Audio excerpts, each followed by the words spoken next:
Good evening. Welcome to Channel 8 Sports and East Brunswick High School football. Hi, I'm John Meggiolaro with Jim Allinder and Phil Hill for tonight's game against Perth Amboy. Jimmy, let's start with East Brunswick. They come in 1-0. They sat last week, and they had an off week.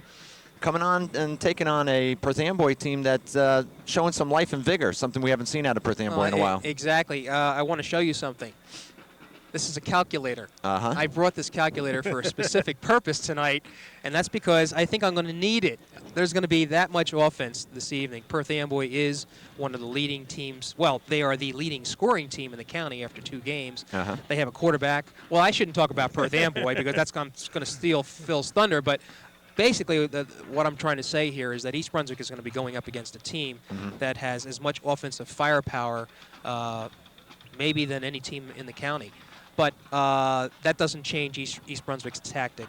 They won 42-0 over North Brunswick 2 weeks ago. Big one. They did it with an incredibly aggressive defense. They did with an offense that didn't have to show as much as maybe they can show tonight. What I'm saying is that quarterback Greg Kohlheim only passed the ball 4 times.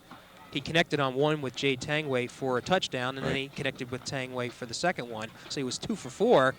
Running-wise, we saw Frank Sermonello go for over 100 yards rushing. Kohlheim himself had 100 yards. There were 8 people that carried the ball for East Brunswick during that game. It was an incredible offensive display. I think they scored 4 out of the first 6 times they had possession. But I don't think North Brunswick is quite the team that Perth Amboy is, at least defensively. Maybe the Panthers can show a little bit more. I don't know. It's going to be. I think it's going to be a game in which East Brunswick continues what it's been doing all along. Doesn't change a lot, and hopefully they'll be able to shut down Perth Amboy tonight. All right, Phil, we talked about Perth Amboy in the third person here, so we'll let you bring them to the forefront. Well, Perth Amboy, a very exciting team, as Jimmy pointed out, the leading scoring team in the county. They have a quarterback, Ollie Hover. We're familiar with him. He leads the county with 5 touchdown passes. A receiver, Sean LeBecca, he leads the county with 4 touchdowns in scoring. This is a high-powered offense. This is the run and shoot, which we're familiar with. East Brunswick tried it some years ago.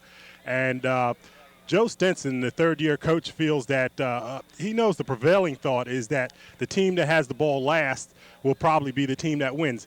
He doesn't think so. And I have to think maybe he might be right because if one team has scored 42 points and another team has scored 50 points, then I'm talking defense all week. I'm talking to my defense all week and say, you guys are the ones who are going to make the difference. You're going to have to go out there and get them. So you may see both teams' defenses turn it up a little bit, and it may not be as big of a scoring game as one might think.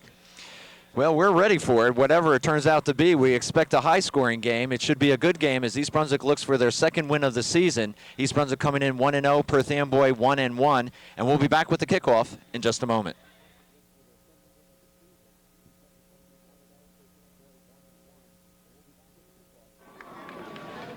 Well, we welcome you to the start of the East Brunswick-Perth Amboy game tonight. A rather brisk, cool evening. Last Friday, I guess, in September. Glad to have the weather here, though. This is nice. This is football weather. Yeah. East Brunswick will receive, just to interrupt, Jim. Sure. No, I was going to note the crowd is a little slow in arriving, but arriving it will be. This is I don't know. I've talked to a lot of people. Off that one game, they seem to think that this is probably one of the best East Brunswick teams since maybe Brian Forte's days. Well, Jim, I think today's game may tell us a lot. Yeah. We really just don't know. Yep. Well, we're getting ready to start this game off. Perth Amboy will kick off. They're in the red. East Brunswick has Whalen and Kohlheim back deep. Camouflage uniforms. Yeah, we'll mention that in a moment. That's Abel Lopez getting ready to kick off. Lopez kicks it off. That'll go out of bounds, and it'll be a penalty. Oh, it kicks back in, and Kohlheim picks it up at his 16-yard line. He's got some speed and some room. He gets that block right there. Cuts back up, and he's dragged down inside Perth Amboy territory. I'll tell you one man, John, and you called it. The fact is, I think the Perth Amboy players thought it was going out of bounds as well and sort of stopped their motion. Kohlheim picked it up because the ball dropped dead and took off. Well, a super start for the Bears. Opening kickoff, and they're deep into Perth Amboy territory. What we want to point out is Perth Amboy is wearing silver-colored jerseys with very light-colored numerals. And it's very difficult from up here in the press box to pick out numbers. We will try our best, but we want to advise you that we may not be getting the numbers right. Certainly, the East Brunswick numbers are the only important ones, really. All right. Well, and we have an official timeout as we await the first offensive play of the game for the Bears. Okay, and as we do, let me set you up with East Brunswick's offense. Colheim, of course, is the quarterback, 14. His running backs are Sabatino, 33, Quan, 30, and Sermonello, 44. Wideouts are Jay Tangway, number 1, Tim Agicabotosho, 21, and we'll get the offensive lineup. First and 10 from the Perth Amboy, 39. Big hole on the right side. That's number 44 for East Brunswick, Sermonello. Okay, so he picks up what? Good 4 yards, 5 yards maybe? I'll tell you. We'll give him close to 5, and we'll call it 2nd and 5. Picked up right where he left off last week.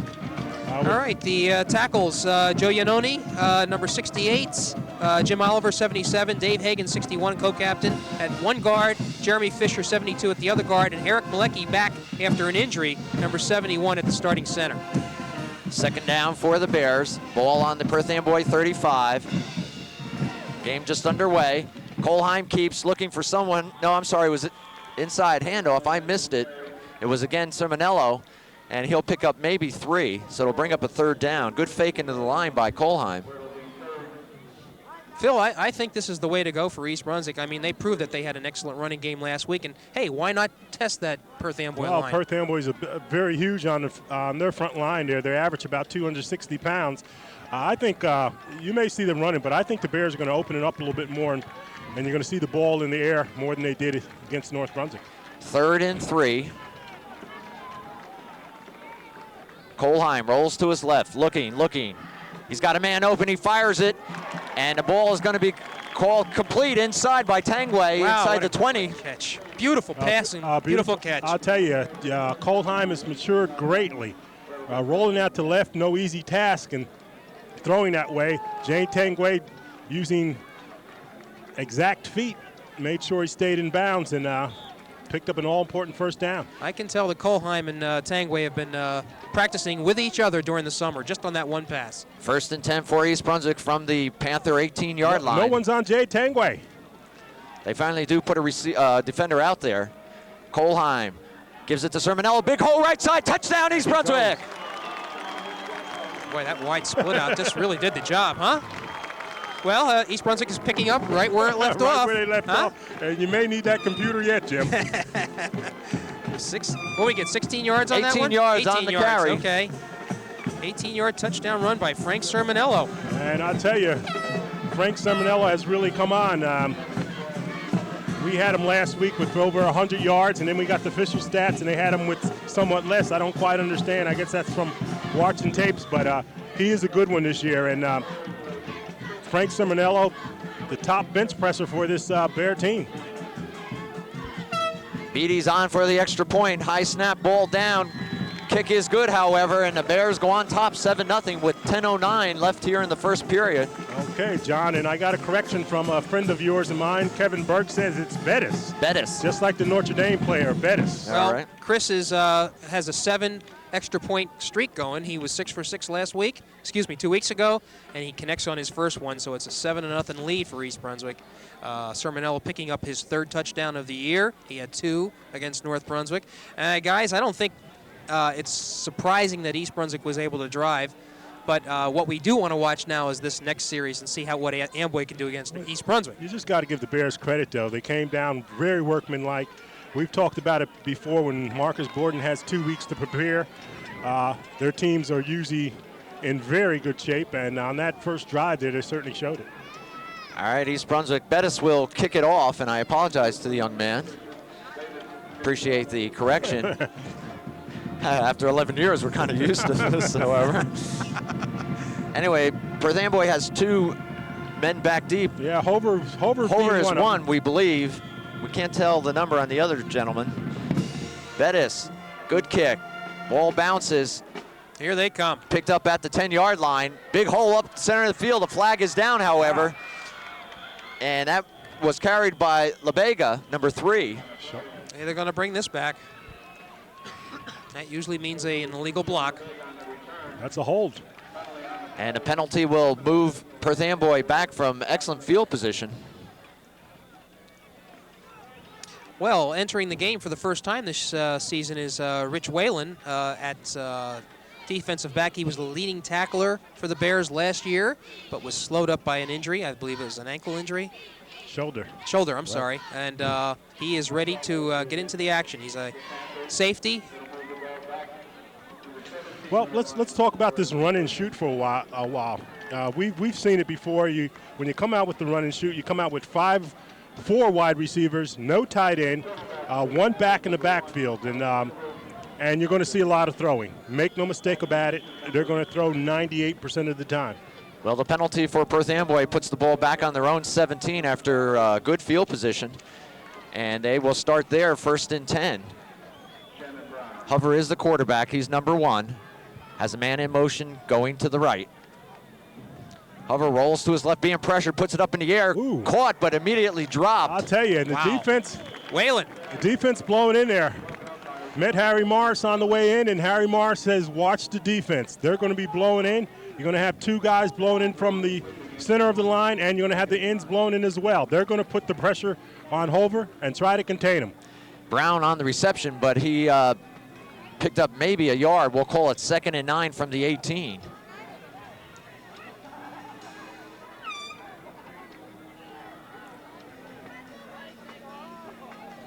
Hover calling out signals from the line of scrimmage. Gives inside. No place to go, however, as that East Brunswick defense is right there. I'll tell you, Brown on the carry. not a strange call, but a call just try to keep the defense honest. He knows they're going to be blown on in there.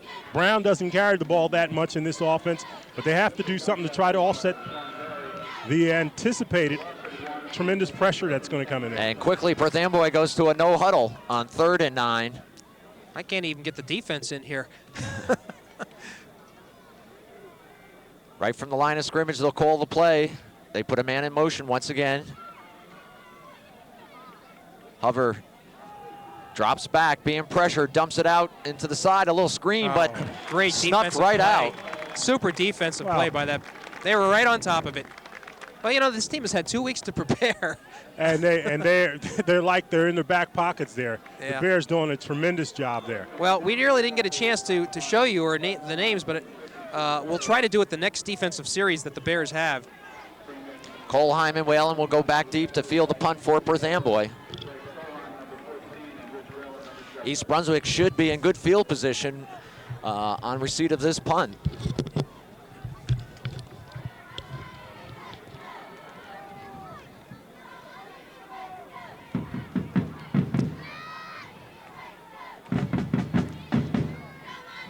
Seems like a lot of time being taken by Perth Amboy. And a high snap. Kick is blocked. That was Simonello. Was it Sermonello? Yes. Yes, it was. Well, Picked up by Perth Amboy, but it'll be East Brunswick's ball. It's going to be back there where it was blocked. And this young man's having a hell of a first quarter already.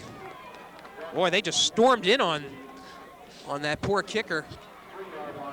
Okay, they can advance it, and Sermonello blocks it. Phil, are you saying that if they had gone past the first down marker, that would have been a first down for Amboy? Yes. Wow. Yes. So that was a key tackle right there. It goes East Brunswick's way, so they'll have it at the Perth Amboy 23-yard line. They lead 7-0. And tremendous field position. One more time. And I might look for Jay Tangway. Colheim feeds inside to number 33. That's Mark Sabatino. Sabatino close to the 20.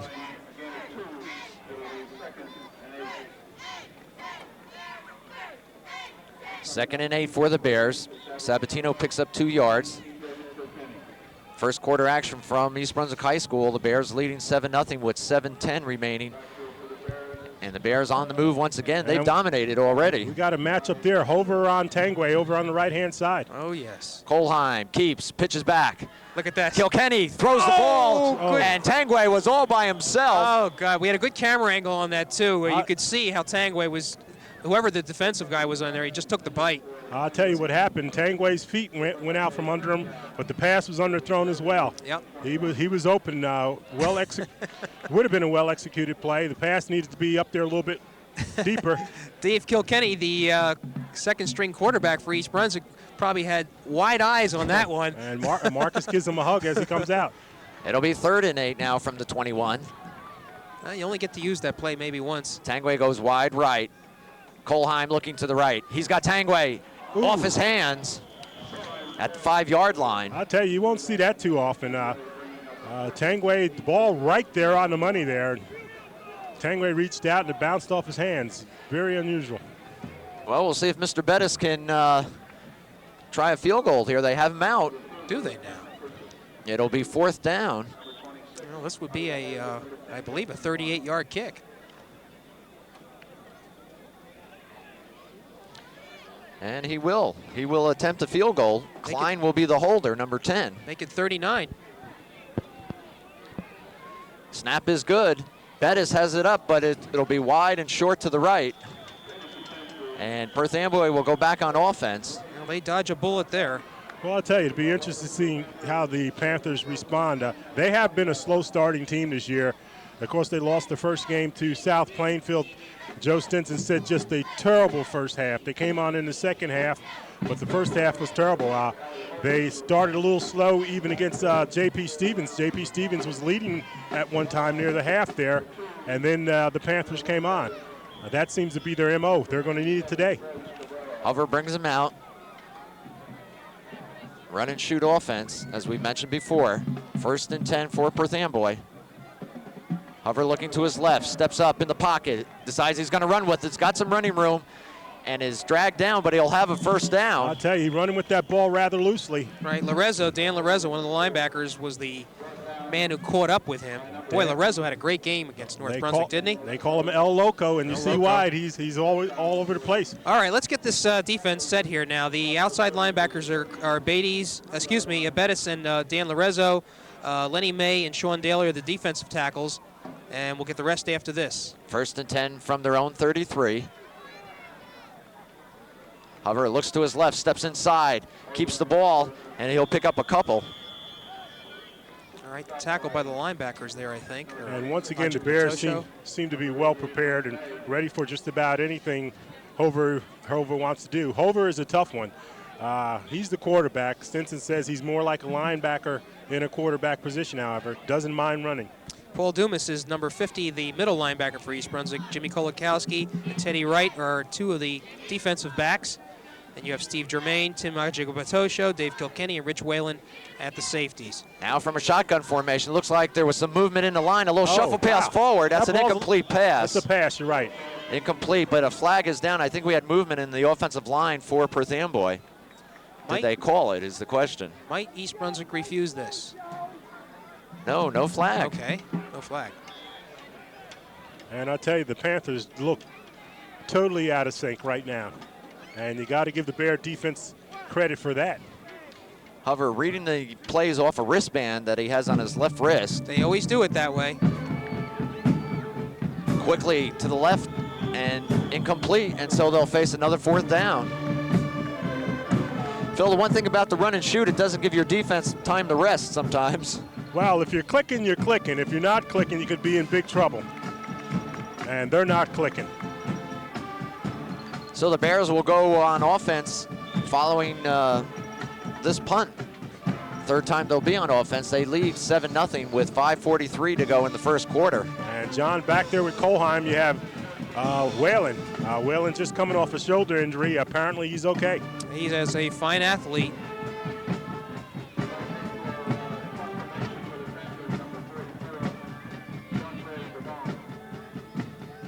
Waiting for Perth Amboy to punt the ball away. Who has Lorenzo coming Good in on snap left this here? time. And a fine kick. This will be Whalen at his own 37. Tries to cut up field and gets close to the 45-yard line. East Brunswick again with good field position. Boy, that's been their trademark. And John, I tell you, we got to apologize. I usually try to keep up with the opposing team's Very players difficult. to give them some play, but from here, we can just barely see anything in regards to the numbers. And we're not going to say anything about the age of those up here in the box. Yeah, The Bears, 1st and 10 from their own 45. Colheim calling out signals. Gives it inside to Sermonello. And this young man just bulls his way for about 7 yards. Boy, does he look like a running back there. He just lowered his head and shoulders and just yardage on his own, really, after he got past that line of scrimmage. And Sermonello, the junior fullback, is like many of the fine backs the Bears have had in years gone by. Very strong, built low to the ground, exceedingly strong, and he may be the strongest of them all. Well, he has a nice offensive line working for him, too. It's 2nd and about 7. The ball just across midfield. Let's call it the Perth Amboy 48. This is a wishbone. Colheim. Ooh, Oh, mercy. Inside handoff. And that was number 20 for East Brunswick, Matt Kwan, and he just got drilled. Call that a no gain. And that's William Clark blowing in there. So it'll be 3rd and 5. Now, Perth Amboy does possess a lot of speed, but I wonder if East Brunswick can do some things to the outside with a lot option pitch, perhaps, Phil? Well, you got your tight end coming in, Lenny May here, so they may be looking to sweep here. Lenny May, a good blocker wherever he is, so they may be looking to come to his side. Let's see. 3rd and 5. Tangway goes wide left. Colheim fakes, looks to his right. He's being pressured, now has to roll out, uses the official, but he's in deep trouble. Gets a block. He still has some time. Oh, look at this. And Wow. and Sermonello Mercy. drops it, a flag. I think you're going to have a lineman downfield. Well, really? Because the line of scrimmage is at the 50-yard line. I believe one of the linemen was in on the other side of the 50, Jim, around the 47-yard line. I tell you, put it on the highlight reel anyway. Yeah. Colheim showing great speed. Number 12, once again, coming in there, William Clark after Colheim, showing tremendous speed himself. And Colheim just pulling away. It wasn't an illegal man downfield. That's a loss of down, so the Bears will be forced to punt.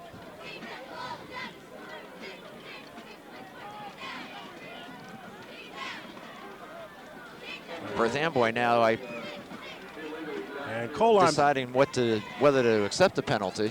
Colheim not so much a scrambler, but a runner. And he showed it right there. It's declined by Perth Amboy. It'll bring up 4th down anyway. And well, apparently it's not a loss of down because they would That's decline right, it you're if right. it was. So, but you're right. They declined the penalty. It's 4th down. East Brunswick kicks. Fugaro on to kick.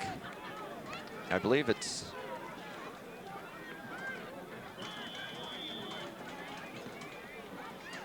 Is that Lenny May? I can't tell from... We don't have the right angle on this. High snap over the head of Fugaro. And very few people coming. Not a rush, so he gets it Good off. heads up and a great kick. Fielded at the 20 Hey, by Perth Amboy. I tell you, it's just a fine job by the kicker. And on top of that, he got nailed. An official standing right on top of it and says, apparently once the ball hits the ground like that, it's live. Well, Amboy, unfortunate for them, did not really have that much of a rush on. I think they were ready for the return. And that gave Fugaro enough time to recover and get off that wonderful kick. I'll tell you, Great fine presence job. of mind. So after a quick... Ron, we can talk right now. We're not on the air. All right, we are on the air, and we want to apologize. Are we?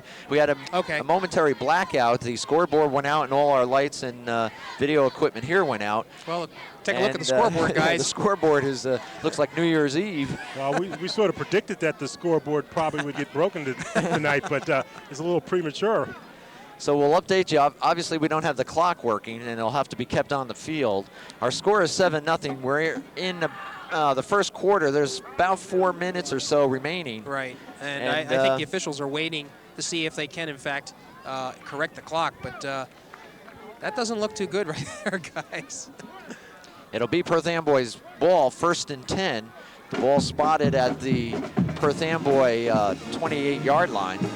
And I'll tell you, while we wait for things to get fixed, this is a big game for Joe Stinson and Perth Amboy. They have critics in Perth Amboy sort of reminiscent of the days in South River when South River ran the wishbone. A lot of people don't like to run and shoot. They won the last 3 games at the end of the season last year. They had high expectations coming in this year. Somehow end up losing the first game this year, and the critics were back out there. Joe Stinson knows that this is a very important game if he's going to get some of the old-timers to believe in a run and shoot. Well, Phil, you know, just to touch on that a bit, and you would know better than anyone, when you come from a rich sports town, or a town that's rich in sports tradition, such as Perth Amboy, such as South River, there are always those critics out there and ready to pounce on any coach, regardless of the sport. Well, you're right. Fortunately, Perth Amboy has always been a basketball town and not quite really a football town. And Stinson comes in here with 3 state championships under his belt, so it's sort of hard to criticize the guy for his ability. He's won with this run and shoot a number of places. Well, they're still trying to get the clock set up, and we thought we would have the start of some action, but the officials now are going to say they'll keep it themselves on the field. And so we'll just have to watch them for the indication when the quarter's over. A little more about the run and shoot. It's sort of like the little boy with the curl. You know, when it's good, it's very good, but when it's bad, 3 and out, you're in trouble. But this offense is being controlled by the Bear defense. 1st and 10 from their own 28-yard line. Perth Amboy trailing 7-0.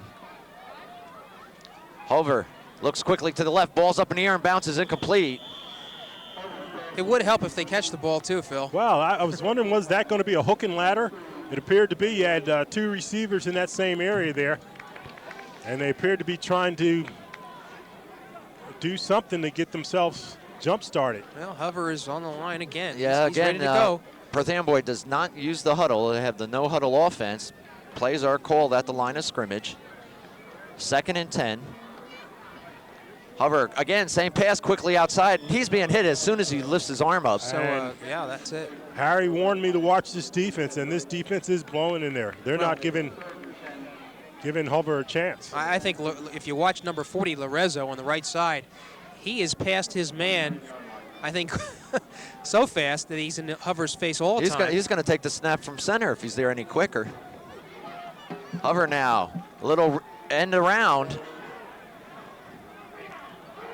And great tackle as, and we're looking for the player, that LaBega gets drilled. Number 28 was in on that. That was Jermaine. Jermaine, and that kid certainly smarts from that tackle, and good defensive containment right there. Phil, as I mentioned before, unless this Perth Amboy team generates some sort of offense, their defense is just going to be tuckered out by halftime. East Brunswick has already had 3 offensive possessions, scored on the first one, and they probably are going to get good field position again. Well, from their own 32, the Panthers will be forced to punt, and Colheim and Whalen are back deep. One punt has been blocked already. Still in the first quarter.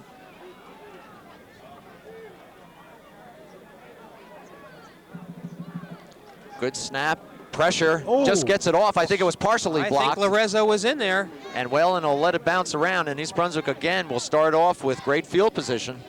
I think you're right, Jim. I think Lorenzo may have gotten a piece of it. Well, we knew he was a good player coming into this season, but I have to tell you, I have never seen, you know, from a lot of East Brunswick players, he is playing with such reckless abandon. He sacrifices his body. They call him El Loco, you say? They call him El Loco, and that it's quite apt. It really is. Well, the Bears will have it 1st and 10 from their own 43-yard line. Let's see if been a lot of drop balls tonight from both sides. Colheim has 2 receivers to the left. Keeps it. Steps up inside, finds the hole, drops the ball. It's on the ground. Perth Amboy recovers. There's a flag there, however. Where do you see the flag? 2 flags. Okay.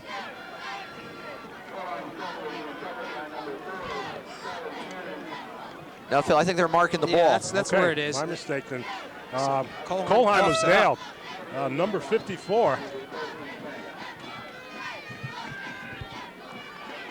And so Perth Amboy gets their first break of the evening, trailing only 7-0. I'll tell you, Storm Marnie came up and laid one on Colheim, forced them to fumbled the ball, and probably the best field position that the Panthers has had this evening. It is, Phil. They start from their own 48-yard line, closest they've been to midfield tonight. Closest to us, anyway. Hover from the shotgun, looks, has to sidestep a few tacklers, still on his feet, rolling to his left. Ooh, Gets a block. I'll tell you. And that's a flag blocking below the waist. I'll That's tell going to you. bring him back. Now, Dumas wasn't happy with that, and they're going to call it. Nonetheless, East Brunswick really does the job with that, with a scrambling hover. Well, the thing about it is no matter where they are, they're coming to the ball there. You're right. Paul Dumas took a shot there, and you had to hold your breath. It's blocking below the waist, the old-time blocks the way we used to do it. Right. You can no longer do that, and rightfully so. Causes too many injuries. Too dangerous, can end careers right there. That'll bring him back 15. So Perth Amboy, just when they had good field position, shot themselves in the foot on that play, and now they'll be penalized and moved back. Yet they only trail by a touchdown. And I tell you, for Perth Amboy, the bad thing about this offense is that it's a reactionary offense. The quarterback reacts to what he thinks he's given out there. They don't have a whole lot of set plays. There are no set plays for the run and shoot. And right now, they need some set plays in order to get something going. But you got to be true to it. 1st and 25. All right, this is a shotgun now. Ball at their own 32-yard line. Hover looking, a little shuttle pass in up front. And LeBega gets close to the original line of scrimmage. Phil, you can understand why he's going to a shotgun. He's just not getting enough time to do what he wants to do. But you got to do something to try to keep the Bears off balance, and that's that little play there. They tried it once before. They fumbled. This time they picked up some good yardage there. But they got to get the Bears thinking a little bit and hopefully try to cut down on some of the pressure the Bears are putting on them. You notice all the skill players, that is the wide receivers, backs, and quarterbacks, have their wristbands on, and they must be calling the plays by number. Hover looking deep. He's got a man on the sideline. Jeez. Caught. Whalen knocks him out of bounds at about the 12-yard line. I'll tell you, I heard about Hover's arm, but that's as nice a pass as you're going to see, gentlemen. Wow. He winged it. LeBega on the reception, and it's 1st and goal, or it'll be just short of 1st and goal for Perth Amboy, but certainly their best field position of the night. Well, the one time that they had some time here, I don't know if the offensive line did that good of a job holding out the defense, but clearly Hover had time there and put up an awfully nice pass. All right, now he's out of the... 1st and 10 from the 14. He hovers back under center. Fakes. No, he gave it to Brown, and Brown is dropped in the backfield. Shane Brown coming out of the backfield, the super back position, held so well by Shannon last year. I should know his name. Okay. Oh, wow. And I think that's the end of the first quarter. It is. And so they'll move to the opposite side of the field. The Bears on top, 7-0, but Perth Amboy is threatening. Well, it seems that Amboy does best when Hover himself carries the ball or has possession of the ball, or LeBega gets it somehow. Well, but it's about time there. The Bears have been putting tremendous pressure on the Panthers. They haven't been able to sustain anything. And this is a quick strike offense. If they're going to do anything, it may be the big play that has to keep them in the game. They don't look like they're able to have sustained drives here, so they're going to have to just go with the big play and hope that they can keep up with the Bears. They mark it where, on the 16-yard line now? Ball was on the 14. It'll be 1st and 10 for Perth Amboy from the East Brunswick 14-yard line. And again, East Brunswick has a slim 7-0 lead, and that could change rather quickly. Well, looks like they lost 2 on that play, believe it or not. That running play netted a -2. So we're back out to the 16. And let's see if the clock starts again. It says 12 minutes. You're right, Jim. There was a loss on the play. It is 2nd down from the 16. Boy, that East Brunswick defense is spread wide.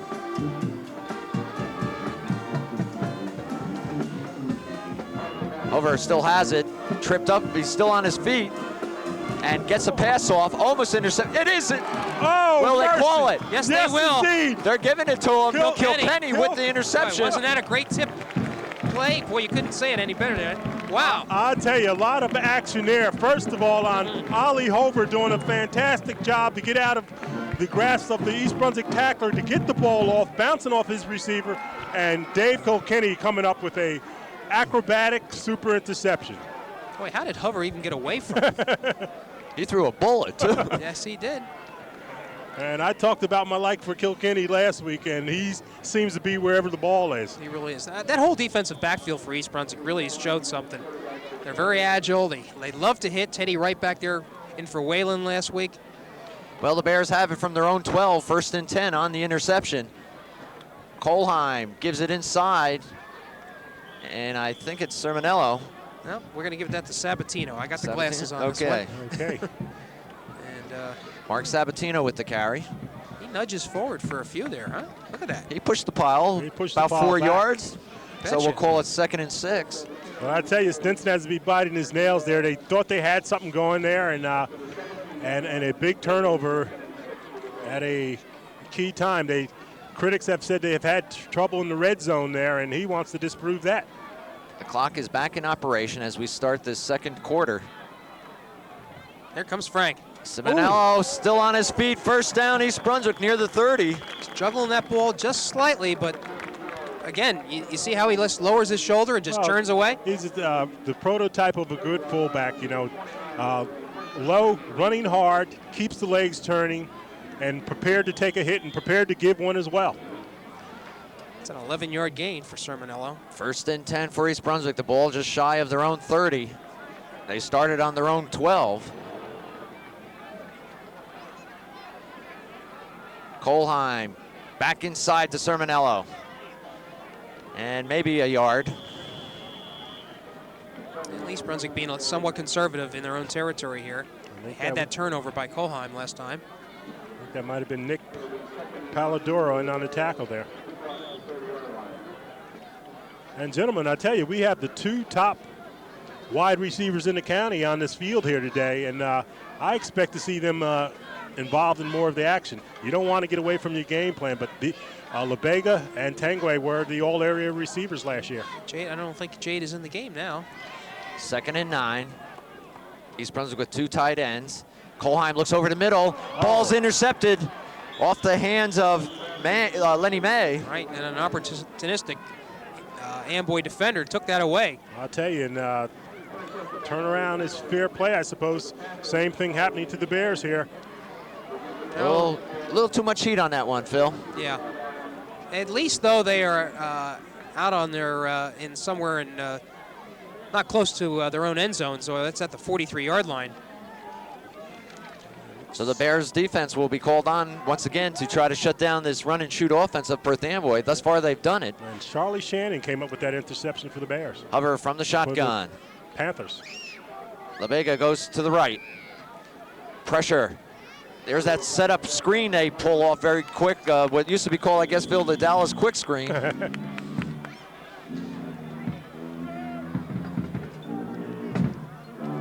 And the Panthers seem to have something going here. Is that a first? No, it's They pick up gain. 9 yards. They will all check their wristbands and learn of the play. 2nd and 1 from the East Brunswick 34-yard line. Over, looks left, fires, ball's knocked down at the line of scrimmage. And I'll tell you, Dumas Paul was the one. Yeah.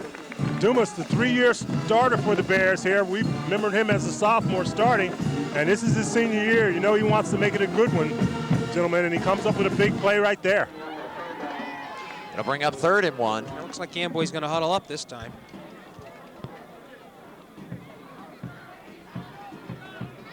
Very unorthodox. Well, the thing about it is confusing. the run and shoot is a bit much itself, and to ask a team to rush with it on top of that is taking it a step further. Brown is the lone setback behind Hover.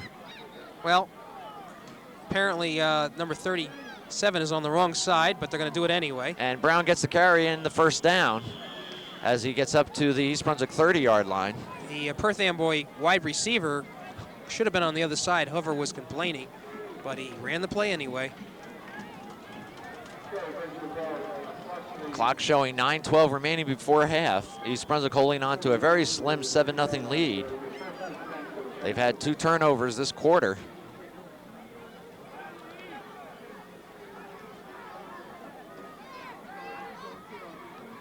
Hover just looks, throws it out to the right side. He's got his man, a quick sidestep, and he's got a first down.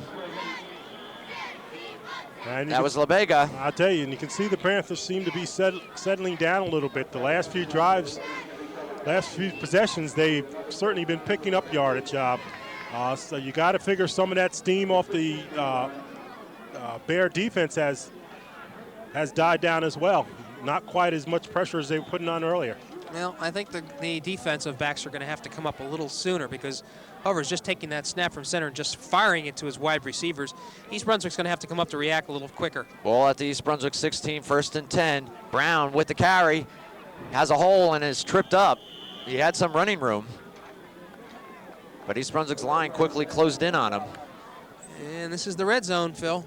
And this is where they've been having some problems. As I said, critics point out that, and one of the reasons they don't have a goal line offense. Right. They stay in the same offense. They got to live and die with the run and shoot. So if they get down to the 2-yard line, other than Brown, who's the lone back there, they're going to have everybody spread, and they got to go with their offense there. 2nd and about 8 from the 14. LaBega goes to the right. Hover looks right, plants. He's got a man out in the right flat, sidesteps one tackler and is close to the goal line. I think he's in. He's in, touchdown Perth Amboy. Yeah. I'll tell you, Ali Hover throws that ball as well as anybody we've seen. He's had a little time there and just fired in there. I don't know who caught it. I believe it was LaBega. Well, let me see what we got here. I see him coming to the sideline right now. Yep, Sean LaBega, number 2? 3. 3, yep. And that's his 4th receiving touchdown of the year and his 5th touchdown overall. And he is the scoring leader for the county. And we're an extra point away from a tie ball game.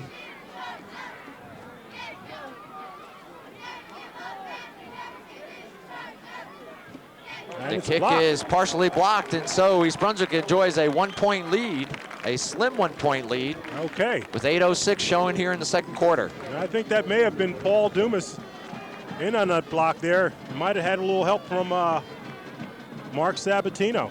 Well, guys, I think East Brunswick probably has hurt itself more than Perth Amboy has, quite frankly, except for that last drive, because a bunch of turnovers has given Amboy that second life.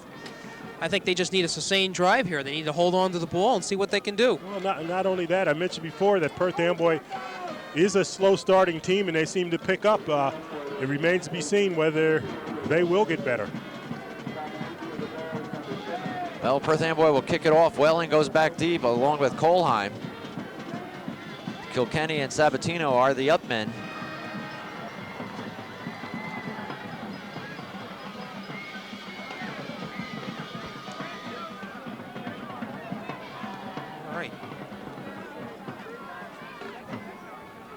And quite honestly, we didn't expect such a defensive struggle, but Phil, you may have touched on it at the beginning of the show. There you go. Ball on the Onside ground. Is it an onside or was it just? Whoa, wow! It's off Lenny May. Ball is free. Oh, Amboy mercy. has it. And it's where we're waiting for an indication here. Perth Amboy, 1st and 10. Mercy, mercy, mercy. Joe Stinson pulling out all the stops. Yep. Boy, that was an unorthodox onside when you think about it. I don't think it was Straight necessarily ahead. onside. He didn't want the run back, but what he got was the ball. I think that was planned. Okay. I think it was planned, John. They kicked it down there. And All right, now East Brunswick is going to have to gather itself. So East Brunswick defense called on once again. 1st and 10 for Perth Amboy from the East Brunswick 37. LaBega goes to his left. Hoover's got a man wide open. wow. And finally brought down at about the 1-yard line. I'll tell you, Tim Aji Patosho, He was faked out. a game-saving tackle. He was faked out, came back, Number 2, that was Abel Lopez on the reception. And gentlemen, the game has turned around that quick. John, Yes, it I has. want to go back to the onside kick. If it were not an onside kick, there were no way the Panthers would have been down there covering it like they were. It had to be a planned onside kick. Good point. Good point. Well, Perth Amboy is threatening again. So Perth Amboy, trailing by 1, has it on the 1-yard line. And you got to believe, First and goal. Got to believe they're going to Shane Brown, or either Hover's going to keep it himself. He's got 3 receivers wide left. Brown, the lone setback. Brown goes in motion to the left. And Hover keeps it on the quarterback sneak and is in. And Perth Amboy takes the lead. Boy, just like that, huh? Space of 1 minute. I'll tell you, we talked about being explosive, and but more than being explosive, what it is taking advantage of opportunities here. Perth Amboy, the Bears have had a few miscues there. A bunch of miscues. And the Panthers have taken full advantage of it. Well, Perth Amboy's decided to go for 2. Well, this is the first time East Brunswick has been behind. Hover rolls to his right, sets up, looks over the middle, and Ooh, fires one. there's And they're going to interference. call interference on Whalen, so they'll get another opportunity at it. Phil Hover there is a southpaw slinger. Well, listen, we knew he was a good one coming in here. He set a GMC record last year with 2,017 yards and 17 touchdowns. We knew he had the ability. He's a year older and should be a little bit more poised. And if as Stinson says, this is the best team he's had in 3 years at Perth Amboy, then they should have some firepower. Well, they're going to call timeout and talk about this one, see what they want to do. Ball's, what, 1.5 yards away now? They did score that touchdown in about the same position, maybe a little closer, and maybe a simple run up the middle. But East Brunswick has had the air taken out of it with these 2 quick scores by Perth Amboy. And they have to be scratching their heads, wondering, what it's going to take to hold on to the football. Just a couple of mistakes. That interception, ball bouncing off Lenny May, the tight end there, that started some things. And then you have the onside kick, recovery. Fumble. Well, the only thing about the Bears, you get the feeling that I had the feeling against North Brunswick, and with good reason, they didn't have to use a whole lot. But you get a sense that they may be holding back offensively. I mean, they have an attack. They have as many receivers as Perth Amboy does, and I just don't think they've opened up as much as they can. All right, again, a replay for the 2-point conversion after the penalty by East Brunswick. LaBega goes to the right. Hover looks, throws it in a flat, it's got a man, and they got the 2-point conversion. East Brunswick is getting very confused with the backside of the backfield and crossing I'll tell you patterns. this, we talked about the little boy with the curl. When they're bad, they're bad, but when they're good, they're good. Right now, the Panthers are good. They're clicking. Right, yes, they are. Our score now is Perth Amboy 14, East Brunswick 7, with 7:08 showing on the clock before halftime. And whereas East Brunswick dominated most of the first quarter, the second quarter has really been one of mistakes, and Perth Amboy has taken advantage of those mistakes. 3 turnovers for the Bears, 2 fumbles and 1 interception.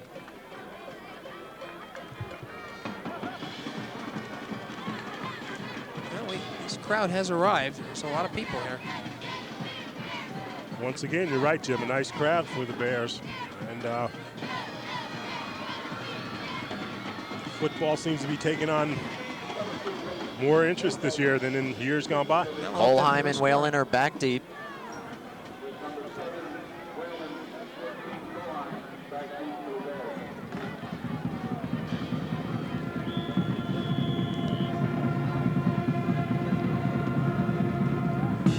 Another low kick. Ball kicks up in the air. Fielded by Whalen, goes straight up the middle. Still on his feet near the 40-yard line. I tell you, see young men like Whalen there with one leg caught and struggling, you want to say go down, because that's where you can get a very severe injury. You say he's coming off that shoulder separation.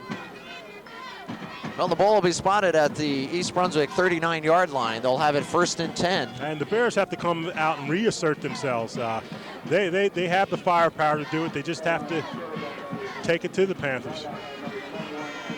Tangway wide right, Aji wide left. Kolheim gives inside to Kwan. Kwan is smothered. That play was slow developing.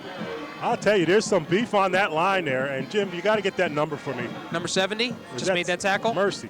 Yeah. And that's Nick Polidora. He's only 6'2", 273 pounds. And he did flatten Kwan. Well, there's a loss on that play. Loss of about 2. We'll call it 2nd and 12.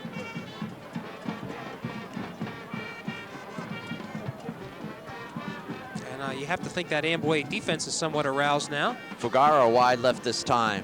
Kolheim has it, looking right.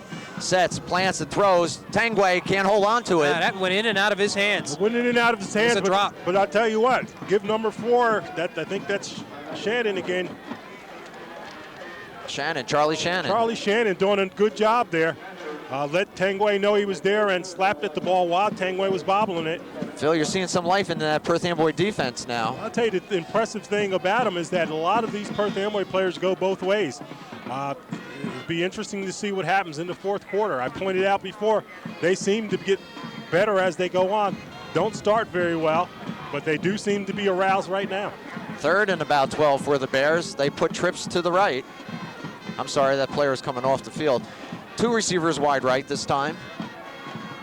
2 backs in the backfield as Kolheim rolls to his left. Looks, they got a screen develop. Sabatino with the ball, he's got some room to the outside. Oh, just stopped. Just stopped probably short. We'll see where they mark it. Yeah, he's about a yard short here. I'll tell you, give Sabatino some credit. He tried to pick up that first down. He saw a tank coming at him.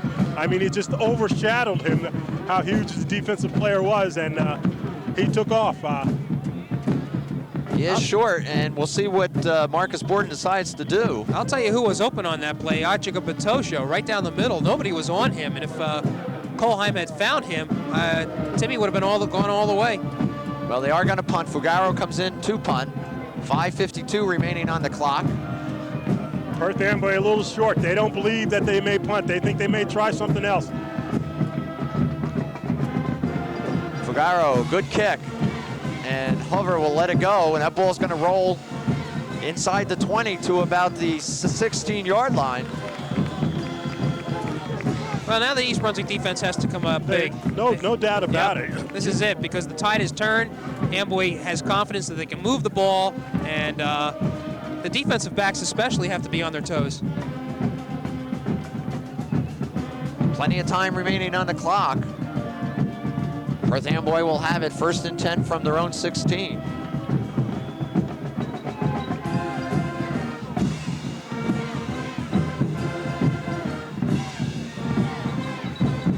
Hover gives to Brown. Brown off the right side. Still on his feet. Wow. Close to the first down. Boy, he had a lot of running room there. Sean Brown, he's a junior, 5'11", 171 pounds. They call him the super back for the lone back in that offense there. All right, we're going to have an official measurement.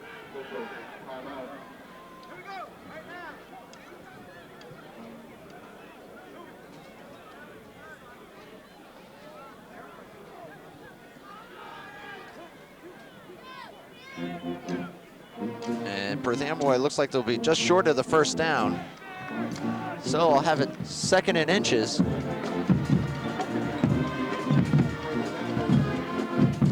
And I tell you, 2nd and inches, a good time to be true to the run and shoot. Thinking of Bob DeMarco with his wishbone there, and on a 2nd down situation there, they might try. They would stick with what they normally do. Let's see if the Panthers do this. See if they surprisingly pass out of this situation. The ball is at their own 26. They have 3 receivers wide left.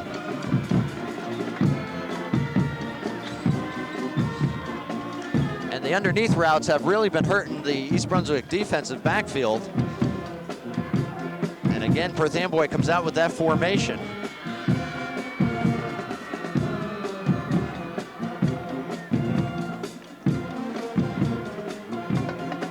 Hover takes it right up the middle. He's got the first down as he gets up to the 30.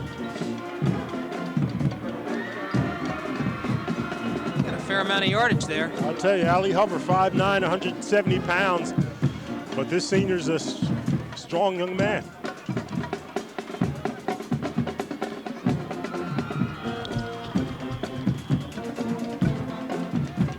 So first down for Perth Amboy from their own 30.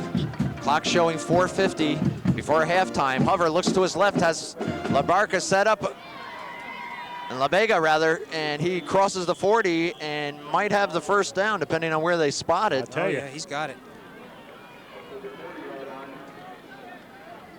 First down, Perth Amboy. And the Panthers are clicking. And quickly they're up to the line of scrimmage. Not a lot of wasted time in this offense.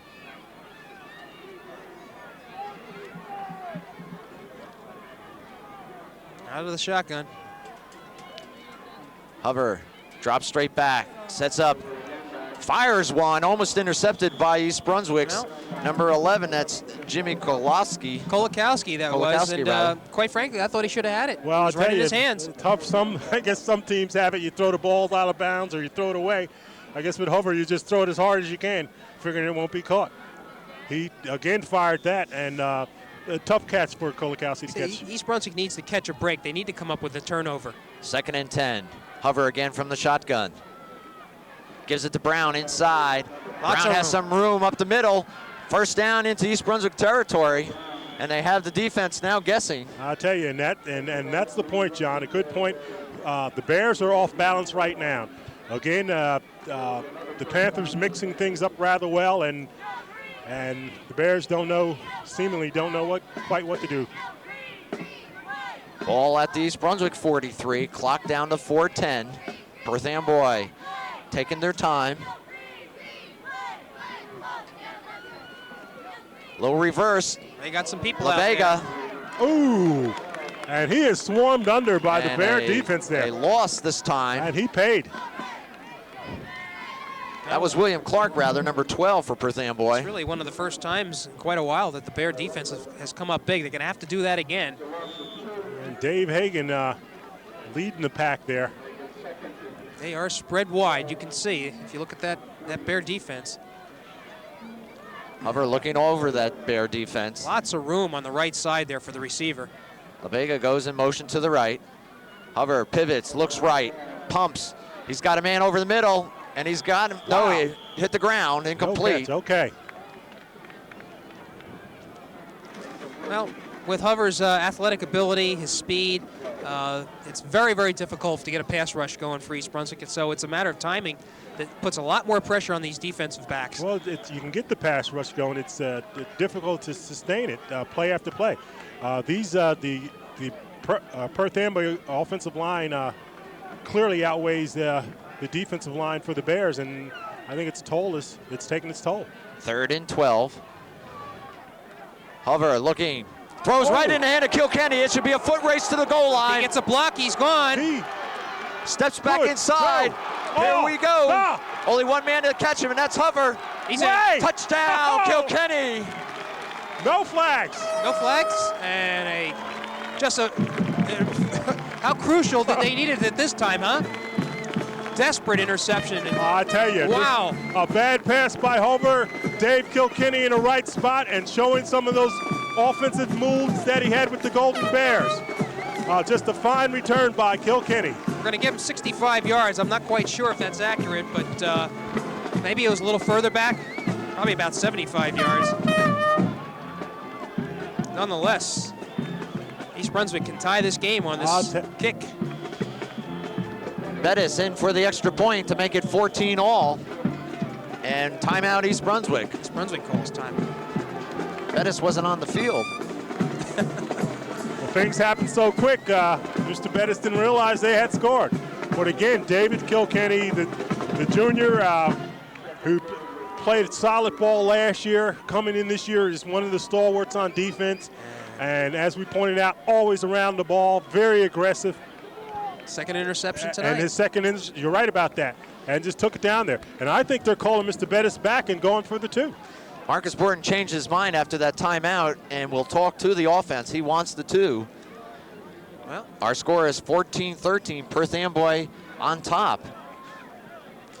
That is at the moment. And you take a good look at Marcus Borden out there, and he's going to come up with something here. He knows how important these 2 points will be, because both defenses are starting to turn it on right now. Here come the Bears. Kolheim will bring him out.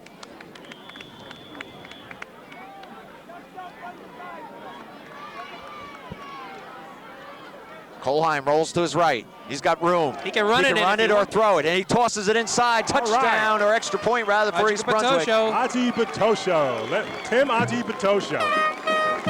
And an all-important 2 points there. I'll tell you what, this is the first adversity that East Brunswick has faced this season. Amboy scoring twice and looking like they're ready to go in for a third score. And the defense, as I said before, needed a turnover. They needed to come up big, and they got it. Now they need to see if they can sustain that. 15-14, the Bears on top by 1 with 3:06 before halftime. Well, maybe we spoke a little soon when we said we weren't going to see offense. Well, it's 14-14, 14-15. Fairly normal game for a half there. It's true. Still a lot of time. 3 minutes is a lot of time, though. Okay. Well, the run and shoot is a high-risk offense, and we saw it right there. Well, that's just a bad pass there. I mean, there was nobody in the area there when Kilkenny picked it up.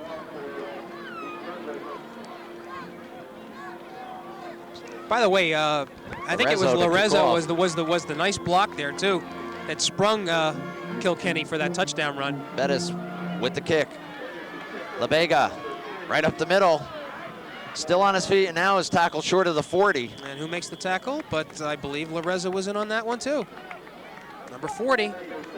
You also had Lenny May in there on the tackle.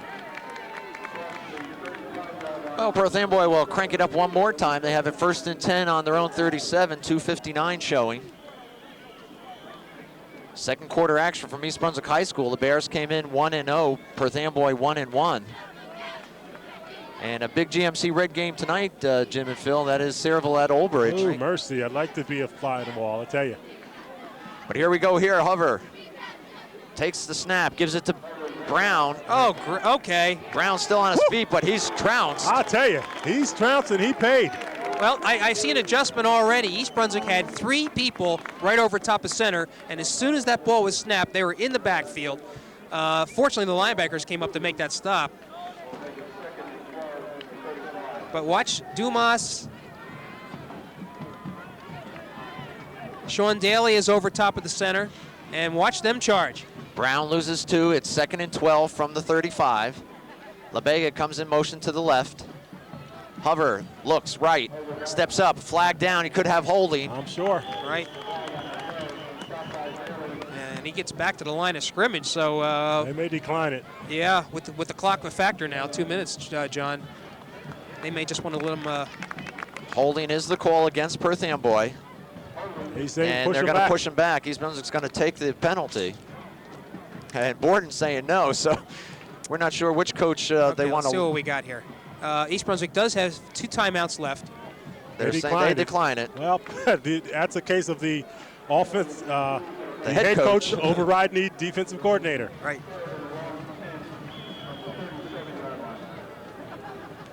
And the clock runs. So that makes 3rd it and 10. More important here. And Perth Amboy uncharacteristically huddles up some 10 yards away from the ball. Clock is running. LaBega goes in motion to the right. This is a key play right here. Hover sets up, steps out, rolls to his left. He's going to run with it. And he's got his first. Ooh, drops the shoulder as he gets to midfield. I'll tell you, my kind of player here.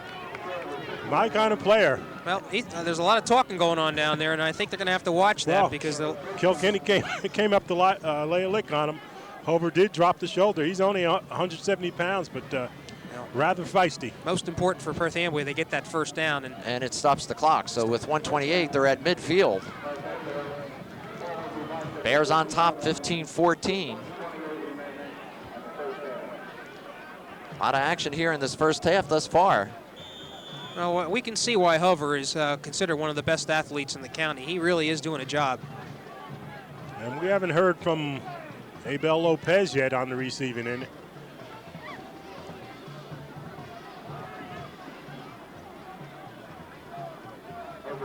Hover, again being pressured, steps up in the pocket, Wow. decides to run with Boy. it, steps out of 2 tackles, 3 tackles, and gets down close to the 30. First down, Perth Amboy. I'll tell you, steps out is the proper term, Right. John. That's exactly what he's doing. They had him, and he's just somehow managed to step up and out. Now East Brunswick has to be concerned about keeping Amboy out of the end zone. Clock moving, 1:15 showing. Watch for a deep pattern here. Hover showing his versatility by running for the first down. Inside, a little draw play to Brown. Brown picks up about 6. Clock down to 50 seconds. I think Perth Amboy has but two timeouts, I think. And they're not stopping the clock. Surprising. And they'll stop it now. Well, they wasted about 12 seconds.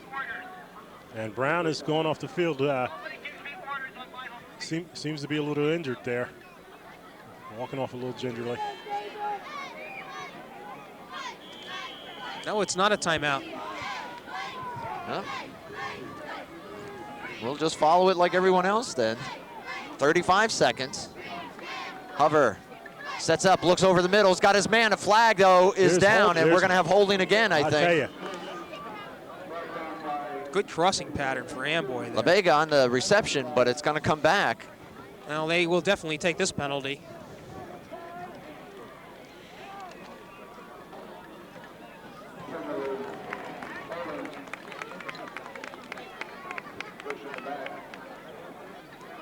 Phil, you somewhat alarmed by how Amboy now is starting to really make good pickings of East Brunswick's defense. We thought this defense was going to be the highlight of this team, but it has been exposed. Well, but again, this is an unusual team here, unusual offense.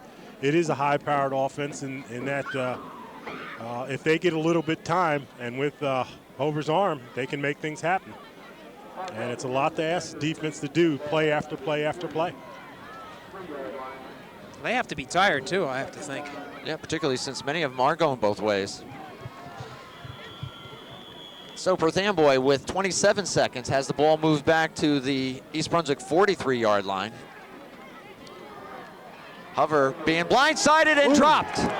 Great play by Jermaine, I believe. I'll tell you, Jermaine came in there and laid one on him, and I'll tell you, Jermaine is not only a good football player, he's a good student, too. Timeout, Perth Amboy. If you walk outside Marcus Borden's office, he has a listing of the top academic players, and Jermaine right up there at the very top with a 3.7 plus. John and Phil, I don't think this is good clock control by Perth Amboy. They waited till 10 seconds left, and after this quarterback sack, I think they could have developed a little bit more if they had used this timeout, if there's only one timeout left, when they were down deep in East Brunswick's territory. But it was this run, letting the clock run, and it seemed to be a haphazard offense. Well, Jimmy, maybe the best defense is your offense, and keep the ball out of East Brunswick's hand and go in at down by a point at halftime. I think they're thinking about scoring, though, gentlemen. Well, they're going to have to go big time now because that loss put them on the other side of the midfield stripe. They're at their own 49. It's 3rd and 30. And Hover in a shotgun. He's going to wing it here. High snap. Dancing again, as usual, in the backfield and dropped. Lenny Great May. play by Lenny May. All right. And that should do it. Yeah, he says don't call it. I think they have one timeout left. Well, it's halftime here at East Brunswick. A very entertaining first half, seesaw first half. And kind of nice for the Bear defense to come up with 2 sacks in those last 2 plays. That's something to think about. It certainly gives the Panthers something to think about. They're back to where they started. But I tell you, certainly an enjoyable first half. Right. The Bears are on top 15-14, so we'll take a break and we'll be back with the start of the second half action in just a moment.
Well, we welcome you back to the second half of the East Brunswick Perth Amboy game. The Bears on top 15-14. As the evening gets a little cooler, Jim, you have some stats. Yeah, and I'm looking at these stats. Not as many as you would think from East Brunswick's perspective. Frank Sermonello carried the ball 7 times for 44 yards. That's been basically it. Sabatino had 2 carries for 7 yards. Quan, 2 carries for a -2 net yardage. Colheim, actually the leading rusher coming into this game, did not carry the ball once. And he was only 1 for 4 from the passing department, that being a 18-yard completion to Colheim. But of course, the scoring, Sermonello gave East Brunswick a 7-0 lead on an 18-yard run at 10:09 in the first period. Amboy came back to score twice quickly on a 17-yard pass from Hover to Sean Labiga for a 7-6 lead. They missed the point, but they came back. Hover on a 1-yard run with the 2-point good, giving Perth Amboy 14-7. They looked like they were going to come back again, but Hover threw an interception to Dave Kilkenny, who ran it back, let's say, 75 yards at the 3-minute mark of the second period. They were good on the 2-point conversion. Colheim hit Agabadosho in the end zone, and East Brunswick has its 15-14 lead. Phil, I would guess that at halftime, Marcus Borden's focus had to be on defensive backfield coverages and schemes and. Well, maybe not so much. I think his focus was on getting the team back to where they started off at the beginning of the game. They had everything in focus and were playing the type of ball they should be playing. I think he just wants them, bring them back up there. That calls for the defensive line putting the pressure on, and the backs playing tough defense as well. All right, Bettis kicks it off to start this third quarter. This is Labega. Labega stopped short of the 30. Lorenzo, first one in there. He's been really excellent on kickoff coverage. And guys, I think this is a very important stop for East Brunswick right here. Amboy seemed to be having its way, although we didn't see those 2 quarterback sacks. And let's see what the East Brunswick defense can do. Bears on top 15-14, as we said. Very entertaining first half. And we don't expect much different from Perth Amboy. That is, the run and shoot will be the dominant factor of their offensive scheme. And Hover starts off with the right away and throws it into the dirt. Phil, it almost seems like he needs time to warm up or something, because you remember at the beginning of the game, he was having trouble with his completions, but he gets his rhythm going, and that's when he's dangerous. You're exactly right. Right then, he sort of just flicked his wrist, threw it into the ground there, and not a pretty pass at all. Well, part of the problem with the run and shoot is that the quarterback needs to control himself and get his feet under him before he throws the ball, and we've seen a few times Hover really on the run just throwing it. Here's Brown. Good stop there. Actually, this was number 10, Rosario, Franklin Rosario, another running back. John, you're doing a fine job with these numbers, I'm telling you. It's so difficult to pick them up from here. The view that you have on your screens is not what we have up here, I assure you. No, we wish it were that clear. And Kolakowski making a tackle there. Third down. And Perth Amboy's only been able to gain 2 yards on 2 plays. They have it at their own 31 from the shotgun. Hover steps back, looks, breaks to his right. He's going to pull it down and run. And he'll be short of the first down. Good containment by the Bear defense that time. And Hover has shown to be dangerous. It seems like anytime he wants to keep a drive going, he just steps out of the pocket and rushes for that first down. The first down. This time, East Brunswick stops him. Well, you talked about containment, and that's exactly it, Jimmy. I'm sure that's what Marcus and Nick talked about. Are they going to go for this? It's 4th and about 2. And you're right, Jim, they are going for it. Wow. We kind of anticipated a punt, but the Panthers are going to try it. The ball at their own 38. They're trying to draw East Brunswick offside here. Exactly. Hover spending a long time over center, quarterback sneak, and he's not going to make it. The ball's loose ball is on loose the ground. Here. Well, it's a 4th down anyway, but and the Bears will take over. Rather suspect call by Joe Stinson. You just really got to be wondering what Joe Stinson is thinking. I mean, your team is in the game here. Granted, not that much to pick up, but it's a very dangerous play here. Well, it is. I don't know what they're talking about. I don't know what it is. I guess they're saying that East Brunswick recovered the fumble. The ball was live. That could be the only thing because it was 4th down. And you come right out at the beginning of the second half and give the team excellent field position. Well, nice stop by East Brunswick's defense, and something I noticed right away, when you see that defense coming out, you see all new fresh bodies for East Brunswick coming in. So maybe this second half with this 2 platoon by East Brunswick can have some benefit. We'll see. Colheim brings him out, 1st and 10 from the Perth Amboy 36. Sermonello with the ball, and he's stopped in his backfield. I'll tell you.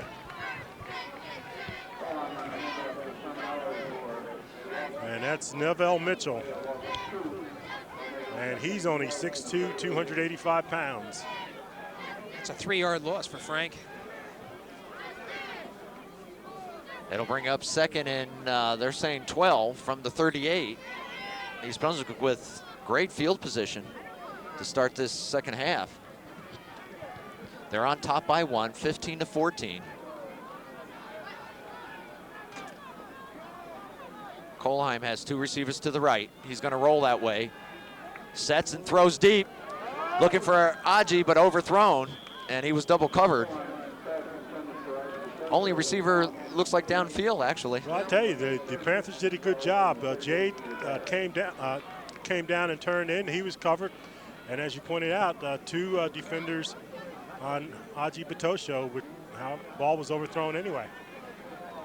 So 3rd down for East Brunswick. And the East Brunswick offense has been having its difficulty here. They steamrolled down there in that first drive. But all they need is one big play here, at least one play to get that 1st down. 3rd and 12. Colheim fakes the Quan, sets deep. Sermonello was open. Now rolling to his right, pointing downfield, throws it. Ball's up in the air and almost caught by Tangway. Boy, look at Frank Sermonello over on the left side, all by himself. And I tell you, almost there. Once again, the ball hits Jay's hands. Had a chance to get it. Would have been a tough catch. Well, it looks like a punting situation here, guys. Well, it's 4th and 12. The ball sitting at the Perth Amboy 38. Could really put him in deep field position. And that is, that offense does. The offense is still out. Right. Franklin Rosario doing a nice job there defending. Well, they are called kind of punting now. Might have to use a timeout. We'll see. Player coming in late for East Brunswick. No punt. That's Wolf. Here we go, 4th and 12. Colheim, 3 receivers to the right. Looks, fakes. He's got some running room up the middle. Colheim, it's a foot race to the goal line. Touchdown, East Brunswick. What a burst of speed there to get away from that tackle. Wow. Colheim goes 38 yards for the score. And his first actually rushing opportunity of the evening. And he's one happy warrior, and why not? Great Colheim, we said it before, just as strong as he wants to be, a lot stronger than last year. And as I said before, he's a runner. Not a scrambler, he's a runner. He gets some daylight and he takes off, and that's what he just did there for about 40 yards. That was on a 4th down play. So Bettis for the extra point. Maybe, guys, that's what's been missing with this East Brunswick offense tonight. Colheim taking the ball himself. A little spontaneity. Snap is good, the kick is up, and East Brunswick gets the extra point to make it 22-14. And Bettis' streak continues. 9:27 showing left here in the 3rd quarter.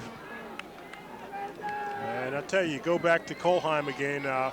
He is establishing himself as one of the better quarterbacks. We haven't seen a whole lot of passing out of him. But as far as leading an offense and being a big part of the offense himself, he clearly has established himself, just a fine runner. Well, the passing game isn't there tonight for Greg. I have to admit there's been a lot of passes that have either tipped, dropped, and I'll tell you what, if they get the passing game going here, that's going to even create probably even more opportunities for Colheim to do his stuff, especially in the running department. Well, Bettis will kick it off, and we go back and forth once again. The Bears on top by 8 points. But you have to be very conscious of that run and shoot offense of Perth Amboy. Good deep kick. LaBega from the 10. Ooh. Good stick. He takes it straight up at the 25. What do we got there? Sermonello and Gurman? Kolakowski. I'll tell you.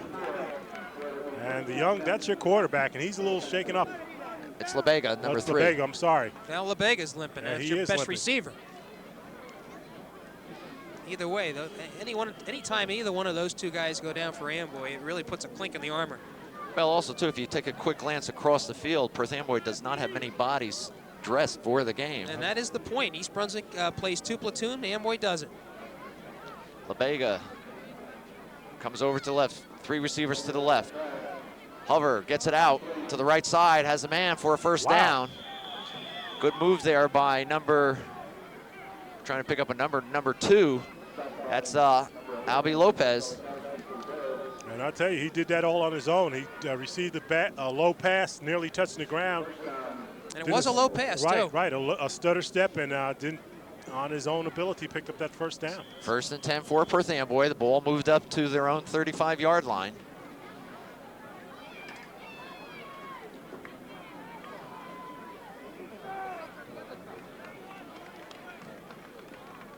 Hover will call the play from the line.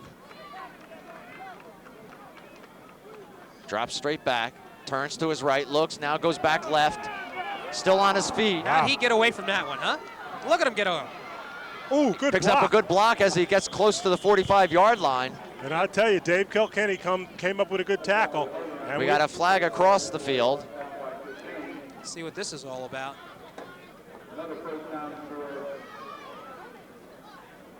But Phil, you got to be very impressed with Mr. Hover. He's I'll tell shown you, some athletic well, skill tonight. I want to see if we can pick up that hitch step, whatever he does. He just sort of kicks up out of a would-be tackler. Holding against the Bears. Well, they'll take the play regardless they get the first down. Well, they're going to tack it on, I believe. No, they're going to add it on. It must have came after the run or during the run. So it brings the ball into East Brunswick territory. Boy, I thought Lorenzo had Hover back there, and somehow he got away. 1st and 10 for the Panthers at the East Brunswick 45. They trail by 8 points, 22-14. 8:15 showing on the clock. 3rd quarter action from East Brunswick High School. Bears looking to go 2-0. Perth Amboy looking to improve to 2-1. Hover, poor snap, has it.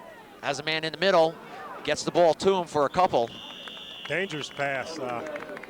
Number of defenders right around the receiver there. And Fortunately, May was there to make the tackle.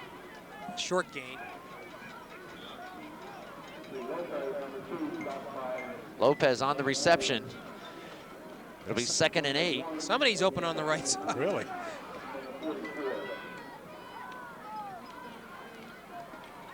Hover again with the ball. Throws it low, incomplete. You know, they were having so much success with that those out routes, Phil. You wonder why they're not trying it again. Good point. These low percentage passes by Hover just don't seem to be doing the trick for him. And now they're faced with another 3rd and longest situation, and East Brunswick has to contain that quarterback. 3rd and 8.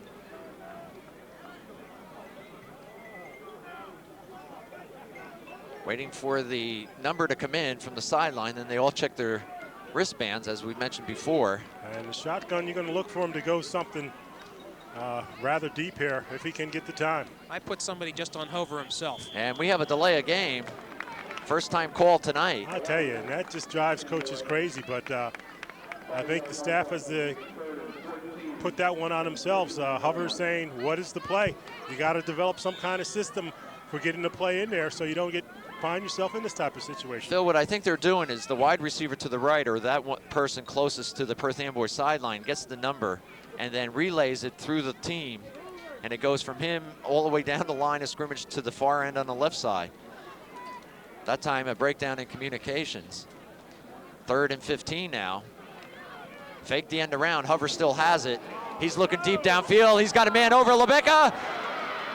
Kilkenny, touchdown, Perth Amboy. Wow. And that ball was 55 yards in the air, ladies and gentlemen. He threw a rope. He threw a rope, and he threw it rather easy there. And I'll tell you, Hover is just, we've seen some passers in the past, but this young man makes it look so very easy. Joe Stinson, of course, coached 2 All-State quarterbacks, Mike Milne at Hoboken and Louis Solomon at Franklin Township. But he says out of all of these quarterbacks, Hover has the stronger arm. They played with better teams, but Hover has the stronger arm, and he just showed it right there. Well, Perth Amboy will go for 2 to tie this game at 22.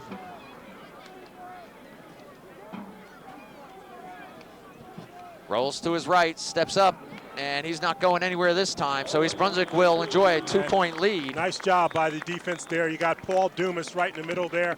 And, of course, Lorenzo's around the ball as well as Kolakowski. Amboy, just when you thought maybe East Brunswick might have him on the ropes, Come right quick back. strike. We've mentioned it before, a seesaw battle going on here. Bears are on top 22-20 as they await the kickoff. I'll tell you, you look at Hover and you wonder what this quarterback might be in a traditional offense. I mean, in a drop back situation. He's a small guy, so he's not going to be a quarterback on another level unless it's a small school or something like that. Well, but you know, I was just thinking, Phil, he kind of reminds me of some of those quarterbacks you see at Oklahoma and Nebraska. Well, I take that back. I'm saying he's not going to be a drop back quarterback, which is my point. No, you're right. But I'm saying to wonder what if you had him in an offense like that on the high school level and just let him air out his arm. Well, I'll tell you what, you really can't fault the East Brunswick defensive backs either. That pass had so much zip on it that I don't know who was covering LeBeg on that, but just didn't have enough time to react. All right, Colheim and Whalen back deep. Kilkenny and Sabatino up short. Let's see if they put it in the air or leave it on the ground. Oh, good kick this time. Colheim and Whalen. Whalen picks it up at the 15-yard line. Momentarily had a hole and is dropped at the 30.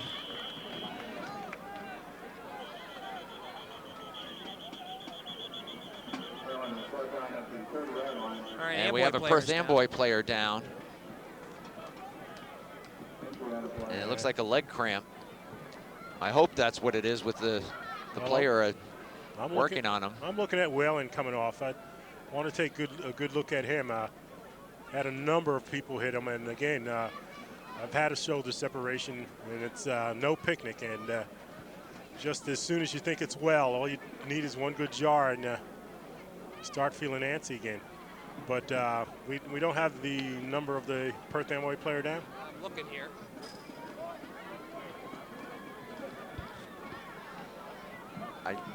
I thought it was number 4. I'm not sure. And Shannon? Okay, and nevertheless, you see Phil Hostler out there as well. But you see Joe Stinson there, he with the white shoes and white shirt there, and he's been a winner. He's been a winner. It really has had to be something for him to be with the Perth Amboy team where they had lost 15 consecutive games after being in such successful programs as he was with Hoboken in 1986 and Franklin Township in the late 1980s. But he's upbeat, and he thinks the football is catching on. He thinks the run and shoot is catching on. And you got to give him a lot of credit for sticking to his guns. Well, as long as he continues to get the athletes, there's no reason why he can't continue with the run and shoot. Well, Phil, we see Shannon, and boy, if you've ever been through cramps, particularly in your calves, they are very painful and could take some time to work out. But if you're a coach, you're glad that's all it is. Yes, that's right. Well, the clock is stopped with 7:14. East Brunswick on top 22-20, and a new feature that we're going to be presenting to you here on Channel 8 each week near the end of the game is that Phil, Jimmy, and I will pick a player we think represents the player of the game. Something new, we want to try it. We'd like to hear from you, see if you like that idea. I'm sure the three of us will not agree. I'm sure we won't. But it adds some excitement and certainly is a nice way to recognize, if you will, some of the players. They're going to carry him off the field now. Third quarter action. This game actually is going much slower, if you will, than we anticipated with the run and shoot. But don't forget, every time an incomplete pass, the clock does stop.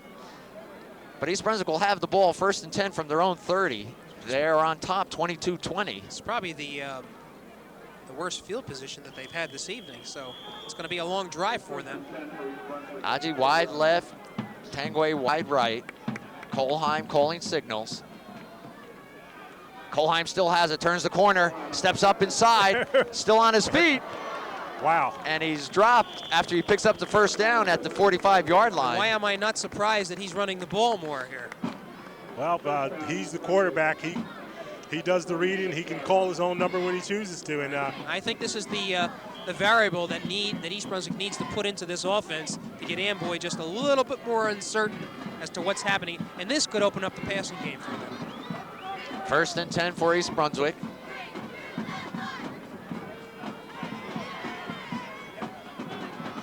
Kolheim takes his time, settles under center. Little counter with Quan. Quan has a hole on the left side and picks up about 6. This is how they started the game. Well, that Greg had that fumble in the first half, first quarter actually, that really was the only time that he actually attempted to run with the ball, and I think that made him somewhat conservative. But after that touchdown dash there in the earlier in the third quarter, he's got a lot more confidence back. 2nd and about 4, ball at midfield. Clock showing 6:10, third quarter. Kolheim keeps it again, has a man behind him, steps inside, ball's loose. Oh, wow. And recovered by East Brunswick. I'll tell you. Fortunately. Well, Greg has to watch for that. Well, they came up from the backside there and hit him, and you have another Panther player down. So an opportunistic gain there. 23 yards on that play. Official timeout as they check on the injured Perth Amboy player. More than that, 25. I'll tell you, it's sort of funny to see Quan running down there and the ball bouncing down alongside him and back of him. He never did see it. The Bears fortunate to recover this ball, but again, you have another Panther player down. And you pointed out, John, not too many in a way of numbers for the Panthers. I think they average about 30 players per season. I think they had 34 coming into this season here. So a lot of two-way players, and they certainly can afford to lose players due to injuries. Well, this appears to be a lineman for Perth Amboy. And it looks like they're working on his lower back. And once again, Stinson standing over him. I asked him what is he trying to do with the run and shoot in Perth Amboy. He said, quite frankly, he'd like to turn the football game into a basketball game for the kids. I thought that was an interesting statement, turning the football game into a basketball game so that give the kids some flexibility and let them react, and that's just what the offense does. Again, Phil Hostler out there as well. Well, about that play we just saw there, again, Greg Kolheim had nothing but intentions of running on this, so East Brunswick definitely is changing its offensive thrust. Kolheim is taking more liberties with the ball. He's going to have to tuck it in. Yes. Because he has been prone to fumbling. But certainly this adds the dimension that East Brunswick wants to at least keep up with Perth Amboy, because the defense is having its troubles this evening. I have Kolheim with 3 carries, by the way. Let's see, 38, 15, and 25. You can add that one up, and you can see why he gets some impressive statistics. He had 124 yards rushing against North Brunswick 2 weeks ago, and right now, carrying the ball just 3 times, he already has 78 yards. Wow. I tell you, he's a runner. Again, he's quick. Again, the young player seems to be getting up. A good sign here. Well.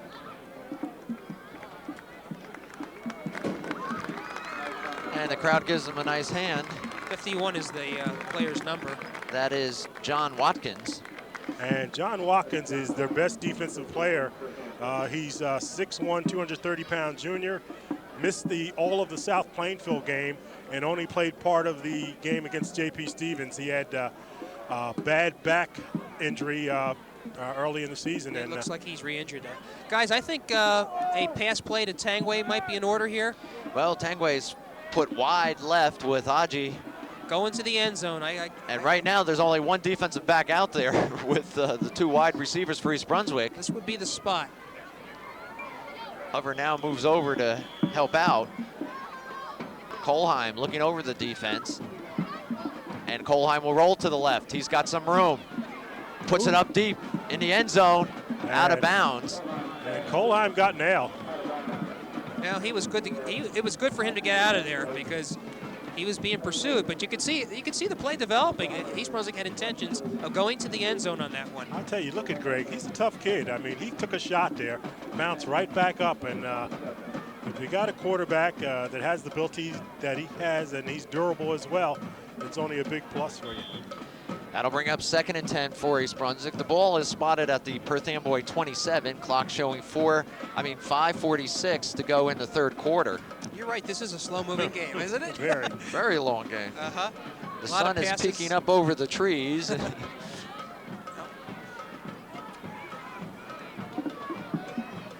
Aji goes wide left. Only receiver out for East Brunswick. Kohlheim pitches it back to Quan. Quan turns the corner and gets back to the line of scrimmage, and that'll be it. A good defensive pursuit by the Panthers.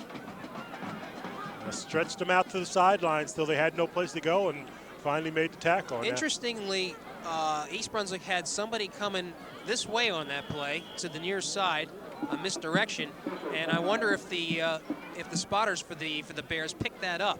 And we have another Perth Amboy player down. Well, now he's up. Nope. LaBega, I believe. John Sharp Eyes apparently caught that number. Well, I'm younger than you guys, that's why. But that would be a severe blow to Perth Amboy, losing Watkins and then LaBega. Watkins, the top guard, and certainly the top linebacker. Stinson, I don't think he's thinking about him for this game right now. He's hoping he's all right for future games.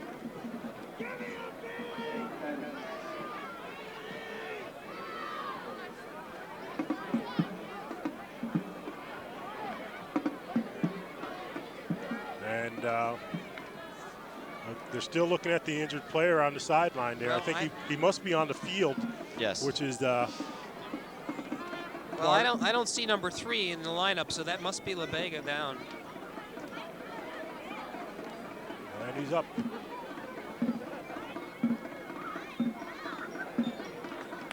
It is LaBega.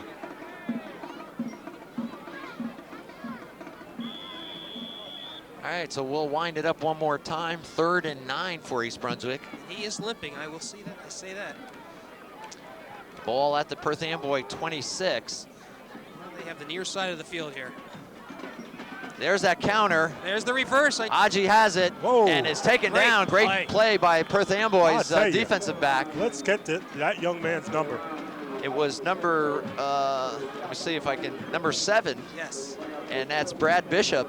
Just a fine play. He stayed home, and that's what you got to do. Did not bite on it, stayed home, and made a fine tackle. Otherwise, Tim Aji-Patosho is on his way. Another 4th down situation. Let's see what we have here. 4th It looks and 10. like Fugaro is in. Little pooch punt, as they call it. Well, they're going to go for it here. Fugaro's a receiver as well. All right, they will go 4th and 10 from their from Perth Amboy's 27. Kohlheim pumps, rolls right, sets up, throws over the middle. Tangway. Oh, wow. And I think Fugaro touched it. Well, that's what Kohlheim's jumping up about. But the fact of the matter is Jay Tangway was wide open for a good period of time there, and Greg didn't hit him right away. Just missed opportunity there. You're right, Fugaro did come in at the last minute there, but... Was it Fugaro? Yeah. Okay. So Perth Amboy takes over on downs. 1st and 10 from their 27, 4:46 to go here in the 3rd quarter. That long drive comes up empty. And well, new guard has to come in for Watkins. they finally get it together. Perth Amboy trailing by 2 as Rosario carries back to the line of scrimmage. Well, this time he's stuffed by number 61, Hagen. I think 26 was in on that tackle, Bettis. Is that Bettis or German? It's hard to say. Okay. And another momentarily stoppage. Here we go.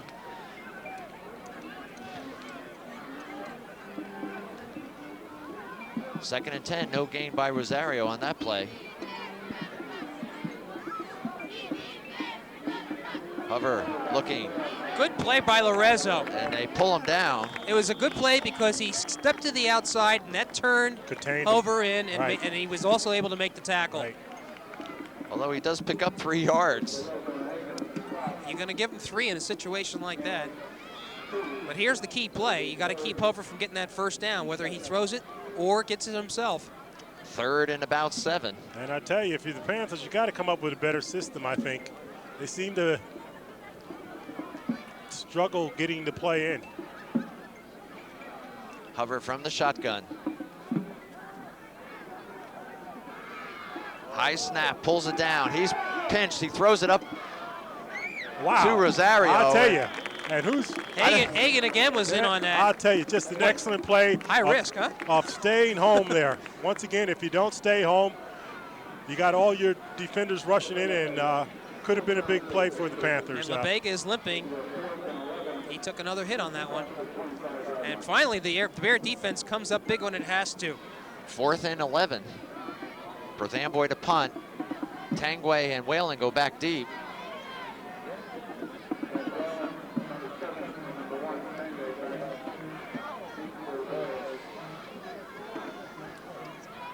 Clock running down to 2:40 left in the 3rd quarter. At least one clock is running. Oh, yeah, I tell you. You got some place to go, John? No, Okay. they really need to. And a delay of game. I'll tell you, you really do hope we get out of here in time enough to see the Rutgers-Miami game. It has been a terribly slow game, and then you get penalties on top of it. And you add the injuries that have ensued, and it has been seemingly a long night. Well, he's going to be close to his goal line there almost, about the 5-yard line. So East Brunswick should come up with good field position here.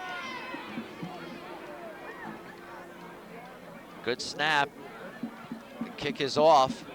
Tangway from midfield will go to his right. There's the looking block. for a wall. There's the block. He has the crease. Ooh. And is taken down at about the 26-yard line. And Jesse James Gang does its job there nicely. It was a nice wall formed here and good penetration. And good field position for the Bears with 2 minutes remaining here in the 3rd quarter. You get a sense that maybe East Brunswick is, with Kohlheim doing what he has, they've gotten more confidence back, and they seem to be a little bit more in control of things. Well, with success breeds success. When you got things going, you naturally get confident. Charlie Shannon, one of the defensive backs for the Bears, he's on Tangway, is limping right now. Kohlheim. And we're going to have a flag as the ball was given to Sermonello, but the play will be blown dead. And we have a procedure against East Brunswick. Bears coming out in the wishbone formation this time. And I tell you, number 4, Charlie Shannon. I've been around long enough. When you start limping a certain way and looking at the sideline, wow, that means you want out. You want out. You want somebody to replace you. I'll tell you what, if Marcus Borden doesn't see that, Sheehan is just staring at him. And they're going to the other side. Both receivers are going to the other side. 2 receivers to the left. Kohlheim gives it to Sermonello once again, and he bowls his way for about a 4-yard pickup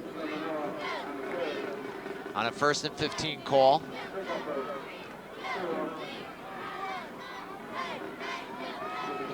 Well, East Brunswick has its second opportunity inside Perth Amboy's 40-yard line. They are now looking at a 2nd and 11 as the ball sits at the Panther 27. And once again, the receivers go to the left-hand side.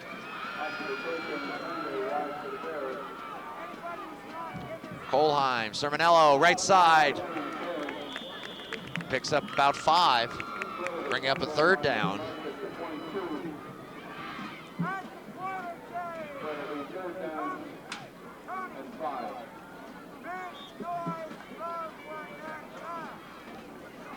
Vega right. really, This is 2 down territory now.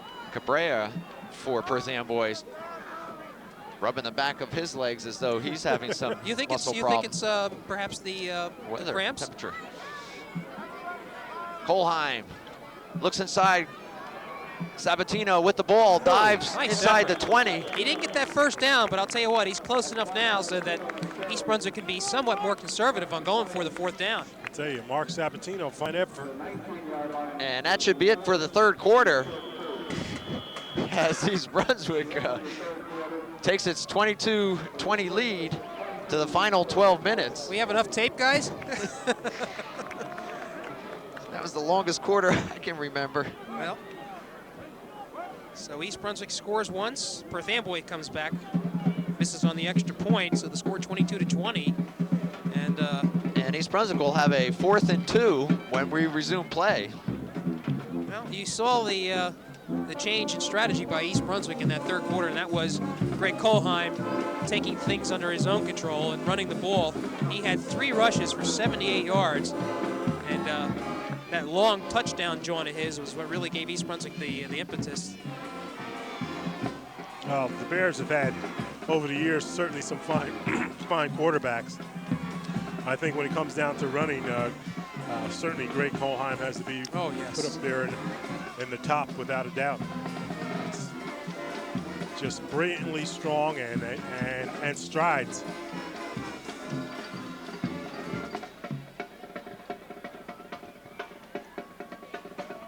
A lot of good games going on this weekend. We mentioned the Saraville-Old Bridge game being one. We've already seen a couple of teams that I thought were going to be very good go down the drain. Piscataway lost to Saraville in the opening night. They're 1-1 now. And Woodbridge, defending Central Jersey Group 4 champions, lost. They are 1-1. Well, East Brunswick starts this 4th quarter with 2 yards to go. There's Kolheim follows. Sermonello got some room, breaks outside, touchdown, Kolheim. Wow. Another fine effort by Greg Kolheim on a 4th down play. And I'll tell you, Jim, for those people who may have doubted me when I said he is probably one of the best running quarterbacks that ever East Brunswick has had, he put on a show right there. First play of the 4th quarter, 19-yard run. I thought Sermonello was the one that had that ball. He followed Sermonello off tackle to the right, broke through the hole, and it was a foot race to the end zone. So, 2nd touchdown for Greg Kolheim, and Bettis on for the extra point try.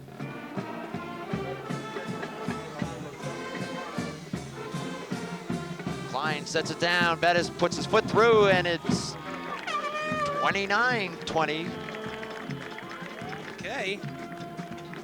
And, at least that puts it out of a 1 touchdown score. I think that's what we're looking for. And, boy, look at the Amboy players now, huh? There's another one that's having cramp trouble. I'll tell you, again, you look at the fellas, and there's a few others bending over, and look at this, 2 of them. Yeah. Again, a lot of these players going both ways. On a cool evening with a slick field, Phil, really. Yep. Well, this is where East Brunswick needs to go for the jugular vein. They need to not let up here. LeBega has been limping. I don't know where Hofer's getting his energy from. He's been doing basically everything, running, throwing, playing defense.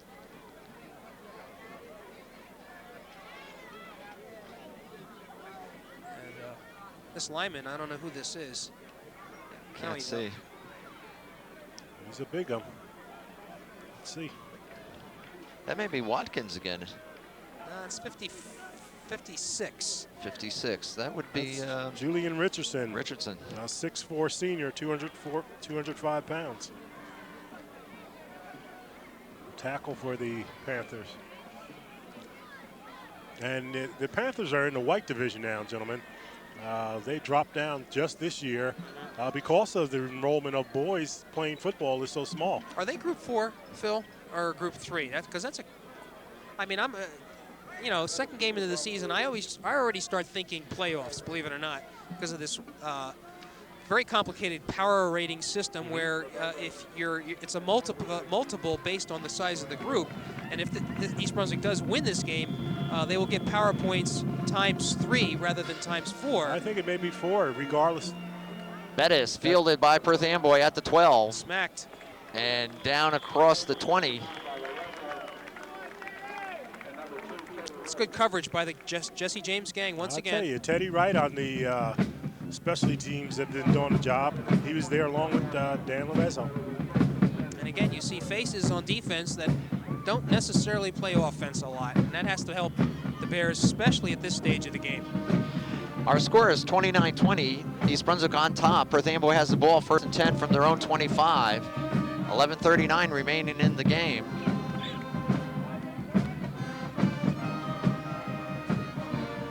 Hover at quarterback, running the run and shoot offense. Drops back, looks to his left, looking.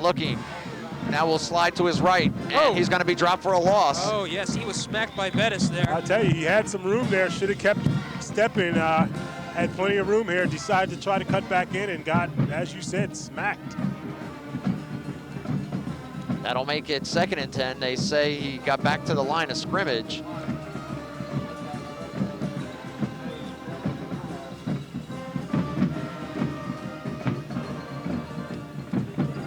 Again, the play being called at the line of scrimmage in the run and shoot.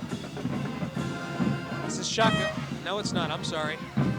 Hover from under center, looks left again, sets up, throws over the middle. Ooh. And off the hands of, I believe it was LaBega. I'll tell you, just too much on the ball. Teddy right there doing a good job covering, but Hover just too much fire on the ball to be handled. Well, Phil, if the young man certainly has a strong arm. If he needs to learn anything, it's the short pass touch. Well, the touch. They claim that he has developed touch this year. Last year, all he did was fire it, but he seems to have resorted back to his old form. 3rd and 10 from the shotgun. Hover has the left side open. A flag is down as Hover appears to pick up the 1st down. Well, but I think we're going to have a hold against Perth Amboy. Yes, they are. And see, that's the problem that East Brunswick has to contend with Hover. If they go too fast, and Lorenzo certainly was El Loco that time, they just basically Hover just outruns the coverage and gets the 1st down. Fortunate there that there's a clip. I'm sorry. The play will come back, obviously. And Perth Amboy down by 9, needs 2 scores to win this game.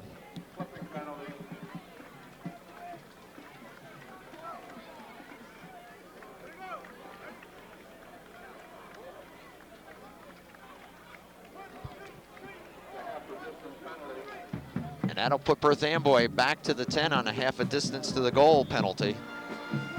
And a big 3rd down.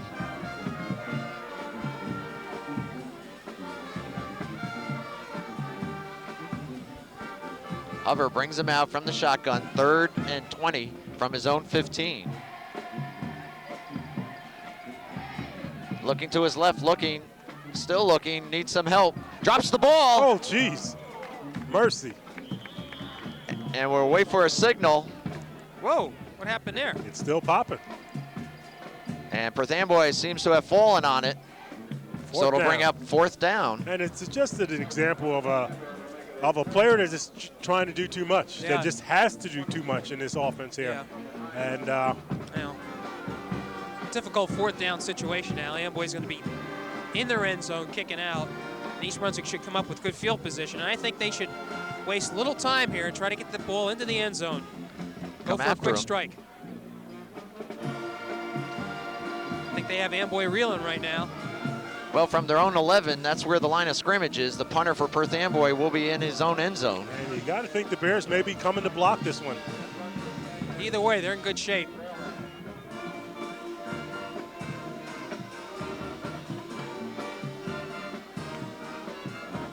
Waiting for the snap. Good snap. And the punt is out. It's off the side of the foot. A short punt. Fair catch by Tangway at the Perth Amboy 32-yard line. Good one. Very good. Well in shields for Tangway there. And just the opposite. The Bears did not have the rush on. Thinking, well, we don't want to do anything stupid to give them another opportunity. So Greg Kohlheim will come out and bring the offense with him. The Bears enjoying a 9-point lead, 29-20 with 9:17 to go in the game. And I would suspect, at least at this point, they might want to keep it on the ground. Burn up some of that clock. Yeah. All the ends are in. 2 tight ends. Sabatino off the left side, Whoa. still on his feet, down to the 20-yard line. Phil, do we see a tired Amboy team here? Well, I think you see it. You certainly do see a tired Amboy team, but you see some fine running by Mark Sabatino as well. First down, East Brunswick.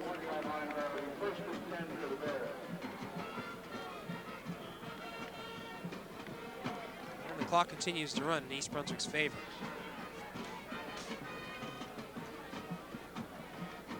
Boy, this crowd is quiet.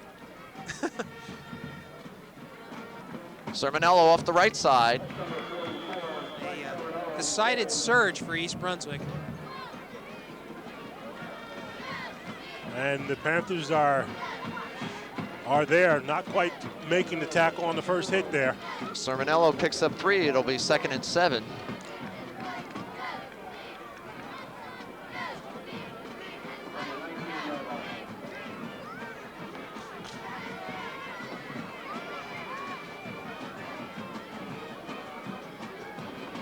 East Brunswick in no rush to run the play.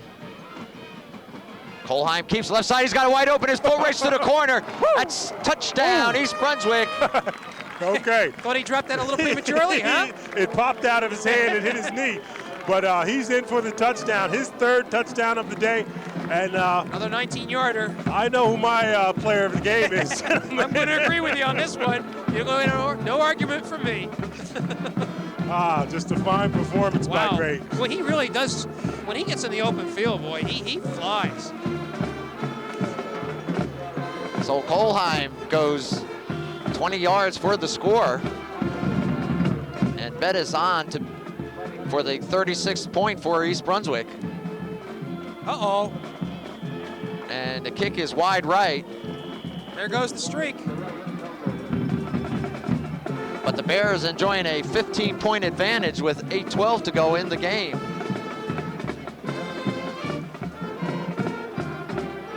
Boy, Greg Holheim, just a terrific job tonight by him. Just a tremendous added dimension that he gives to the team there. I mean, when you can have a quarterback with the firepower in the form of running that he does,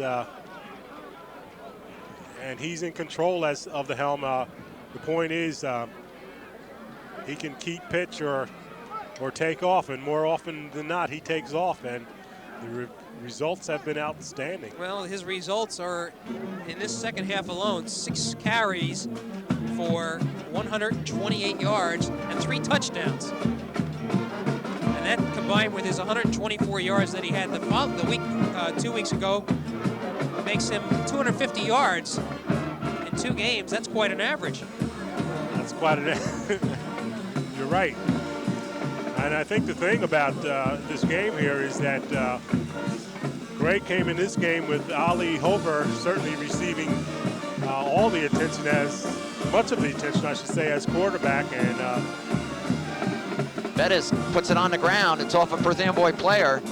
Finally picked up and dragged down at the 30-yard line. I'll tell you, that's Ricky Johnson on that tackle there, making sure the player couldn't go anywhere. Phil, I think what has to be encouraging for East Brunswick is not only has Kolheim come up big in this game, but it gives future opponents a lot more to worry about. Not that Kolheim was not noticed before this, but I have to think that he is now, I mean, East Brunswick was not doing anything really offensively in the first half, except for that 1 touchdown run, and then they got the interception. But it was when Kolheim started to when he started to run, that's when the offense started to move, and opponents have to be worried about that.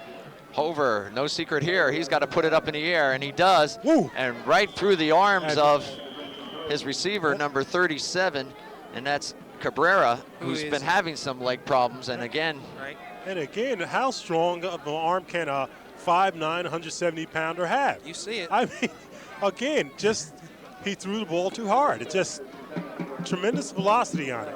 Well, John, you're wondering why this game's going so slow. Every time it's an incomplete pass. That's right. And they do it so quick. They're on the line. Hover from the shotgun. It's one of those everyone out, and there's going to be procedure against Perth Amboy.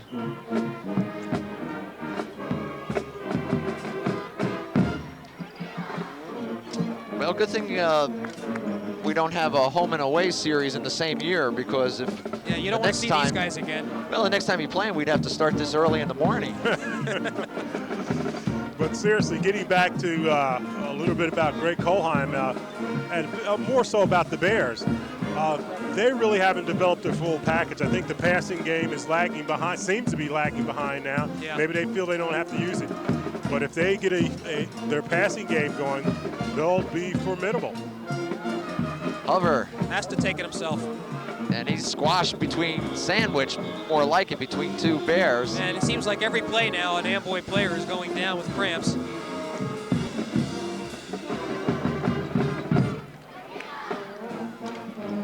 And you don't see the problem with East Brunswick, do you? No, but I tell you, one thing, and that's conditioning. Conditioning, but also the fatigue factor plays into it for Perth Amboy, no doubt about it. Yep. All right. And Perth Amboy's official timeout.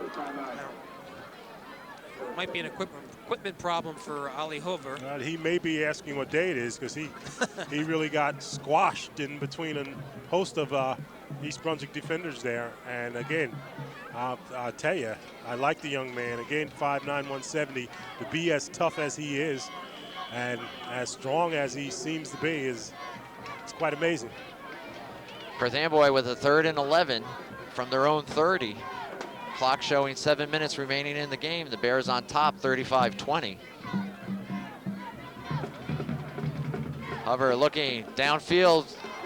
Ooh. Almost intercepted. Aji Patosho, and Teddy Wright okay. And he came, yeah, he hit right, number 2. Boy, that was a collision between and two tell East you, Brunswick players. you don't mind that, because Yeah. both of your defenders are coming up and going for the ball there. And, Teddy Wright seems to be holding his midsection, really. Well, pass intended for LaVega. and Agapatosho is not all the best for wear either. It's a 4th down play, guys. 4th and 11. Well, Perth Amboy has no choice but to go on every down. Trailing by 15 with 6:50 remaining in the game. And another official timeout. And they're pointing to Aji, and I think the official wants him to receive some attention. Wants him And they're off the field. Off the field. There's a collision there. I thought Teddy Wright would be the one to come off the field, but Now, look who goes in at safety. and why not? He was an all-conference defender his sophomore year.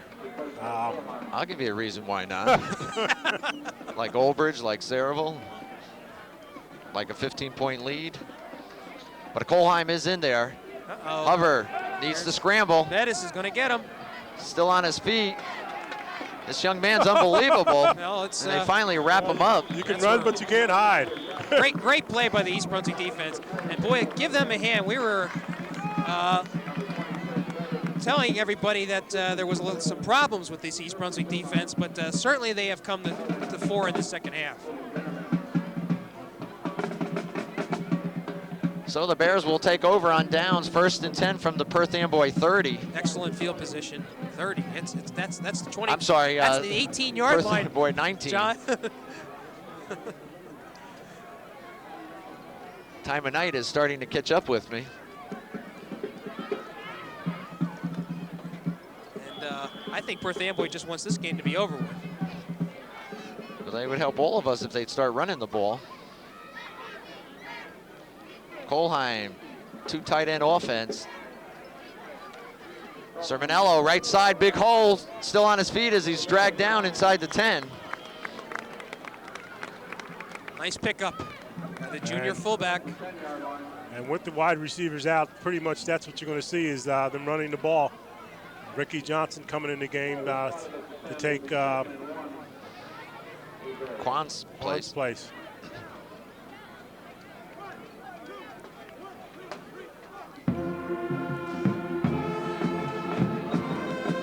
That's 11 carries for Sermonello. He's up to 68 yards on the evening. Kohlheim to Sabatino, left side. Ooh.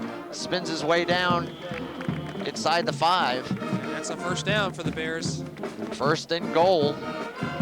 Ball will be spotted at the 4-yard line. Quan back in the game. No. Colheim has 3 touchdowns. Sermonello has scored. Kilkenny has scored.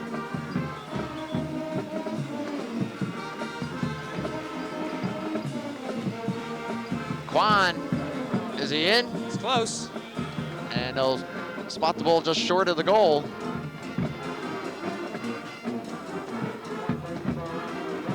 And second and about a yard. Once again, Johnson in for Quan, I believe.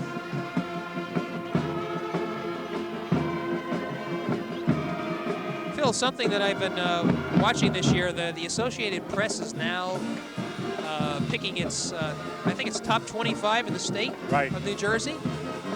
Sermonello, touchdown, East Brunswick. You think the Bears now may merit a little bit of consideration?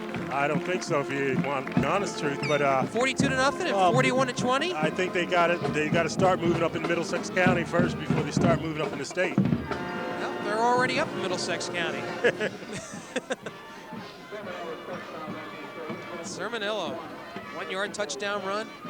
41-20 as Bettis will come on for the 42nd point, which was the score against North Brunswick, if I'm correct. 42 points. Bettis, and he gets the 40, no, wide to the right. I'll tell you. Look good from here. I'll tell you, he covered his face there. He, you know, put good foot in it, as you pointed out, just wide to the right. So we miss our opportunity to get matching point totals here. So it's 41-20, 4:44 remaining in the game. So, Jim, I guess we did come nearer to your thoughts of using the calculator. 41-20. Well, score did get up there. I'll tell you what, guys. There was a period of time there in the second quarter where I was very, very concerned about how this game was going to turn out, because it looked like Amboy was clicking on all cylinders. The East Brunswick defense was quite confused. And give tribute to the Bears, and especially the Greg Colheim antics in the second half. 128 yards. And boy, oh boy. Okay, well, anyway, can we chalk this one up as a win here? 4:44 left to go in the game, 41-20. East Brunswick will see its first road action next Friday night. They will be going to play Bishop Bar. And I'm not sure that they have ever played Bishop Bar before, Phil. They were supposed to play him, I think, last year, and it got postponed for some reason. I don't know if it's the weather or what. The kick is on the ground, picked up by Perth Amboy, and just shy of the 25. Well, that Bishop Bar game will be at Bishop Bar. It is in Edison. It'll be a 7:30 p.m. start. We've been having 7 p.m. starts here. And as you can see, it's a 0-0 in the series. So that'll be a first. And then the following week, October 14th, East Brunswick will be at J.P. Stevens for a 7 p.m. start. And we will not be back on the air until October 22nd. Piscataway comes in at 1 o'clock Saturday afternoon game, something that Phil always enjoys. It's homecoming, of course. And that should be a good one. Oh, yeah, those Chiefs are a good team. Hover, right now looking for some help. And as usual, is doing taken it himself. down. He's pretty much been the whole story this second half, except for that one pass to La Vega. Well, you got to ask the question, is he the only quarterback at this juncture? You do have a game next week, and do you want your quarterback taking these shots this late in the game that clearly is out of their control? It's out of touch. Hover, once again, that little shuttle pass. La Vega. I like that play. Gets to the 40 and a first down.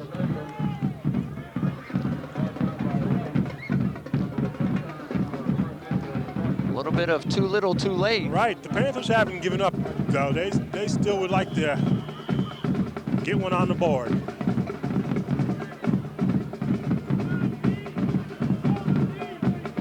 First and 10 from their own 41. Hover slings it, and the ball a little bit behind the intended receiver. And Kolakowski guarding a little close there. Officials didn't see fit to call anything. I think they're ready to go as well.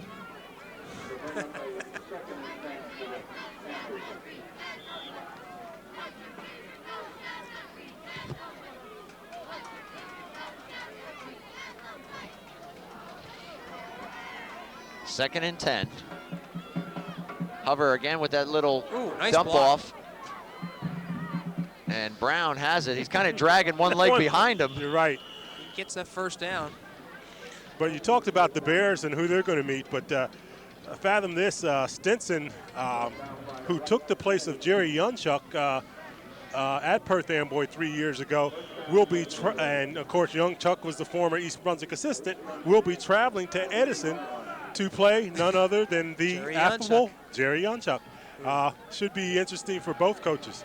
Pass up in the air, knocked away by East Brunswick, as Hover shows again his arm strength. And Kilkenny and Whalen were down there for East Brunswick. Good play. And I say should be interesting for both coaches. Of course, Jerry, I'm sure, coached some of these players, some of these seniors here. So certainly got to have a little mixed emotions. Second and 10, 3:07 remaining. A little screen out to the left side to LaBega. Good tackle there. Who was that? Dropped as he crosses Dumas. the 45-yard line of East It Brunswick. was Lenny May, I believe. Oh, number Lenny May? 88. Okay. Yeah.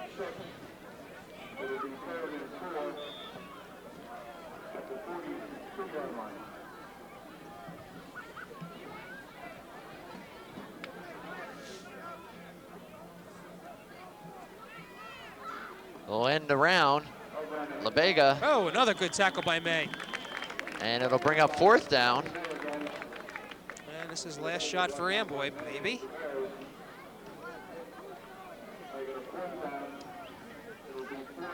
I guess you guys are all for taking Colheim out on this next drive.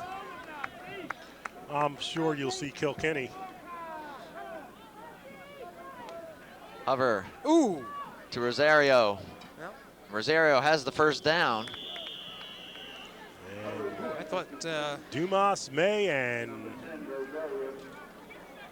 German. Well, gentlemen, I'll ask the obvious, but the choice of player of the game, I think, is fairly unanimous. Our first time out, and it's got to be Greg Colheim. absolutely.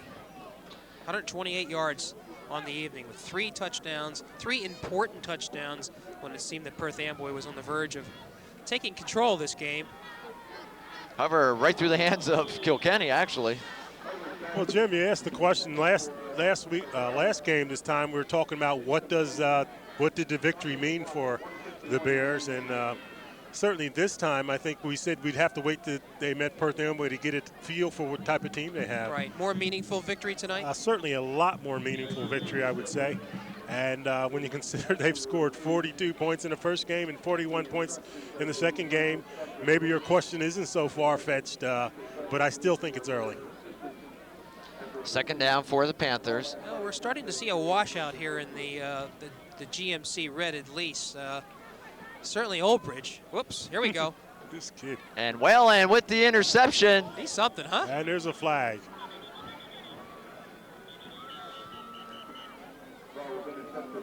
I think they're going to say Whalen dropped it in the end zone. Let's see if it may be a holding against East Brunswick.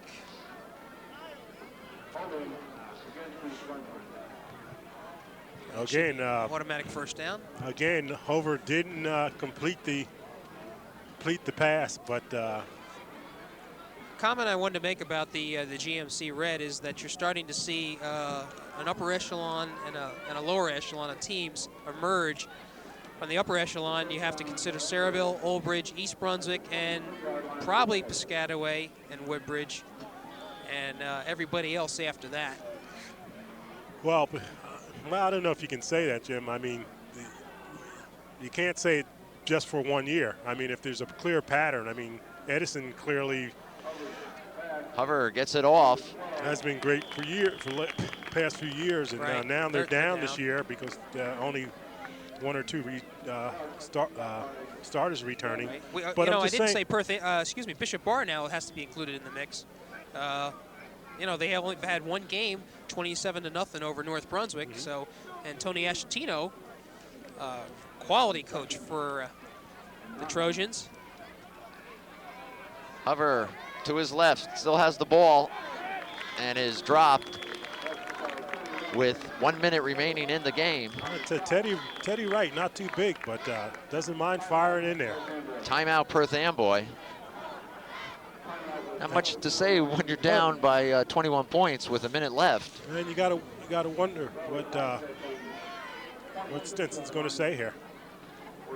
But I said before, this is a big game for Joe Stinson. There have been critics of the run and shoot. If he could have won this game, I think maybe he would have hushed up some, but now he's got to go a few more weeks to keep the critics off his back. Well, I don't think there's any question that this is a quality offense, and there was, again, a period of time in that second period when it was running on all cylinders, but perhaps the criticism is justified in that they don't have the athletes that can go 4 quarters this way. And then they don't seem comfortable. We noted the time it takes analyzing the plays as they're doing right now, looking at their wristbands, and sometimes that can come back to haunt you. 3rd and 13 from the East Brunswick 25. Flag is down. Hover looks over the middle.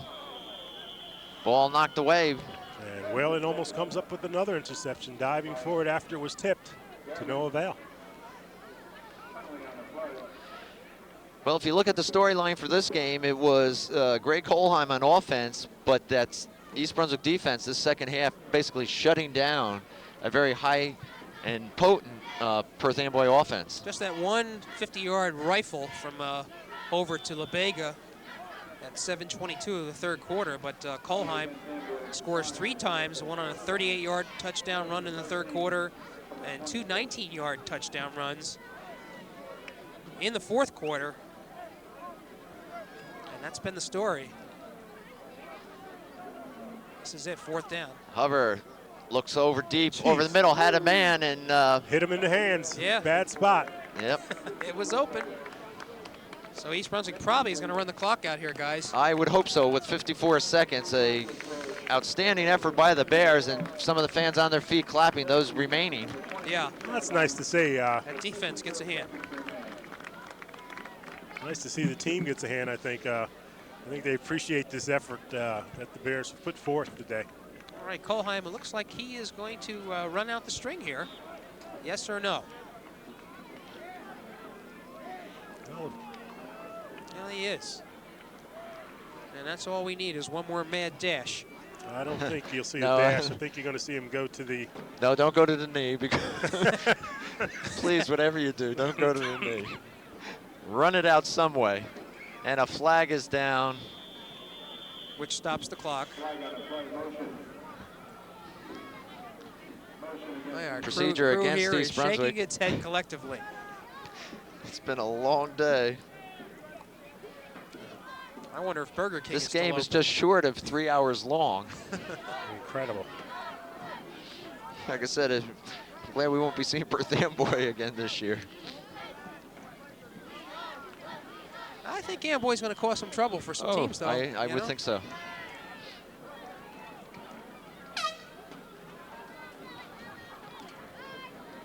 And the crowd, what's left of them, are starting to file out now with 39 seconds showing on the clock.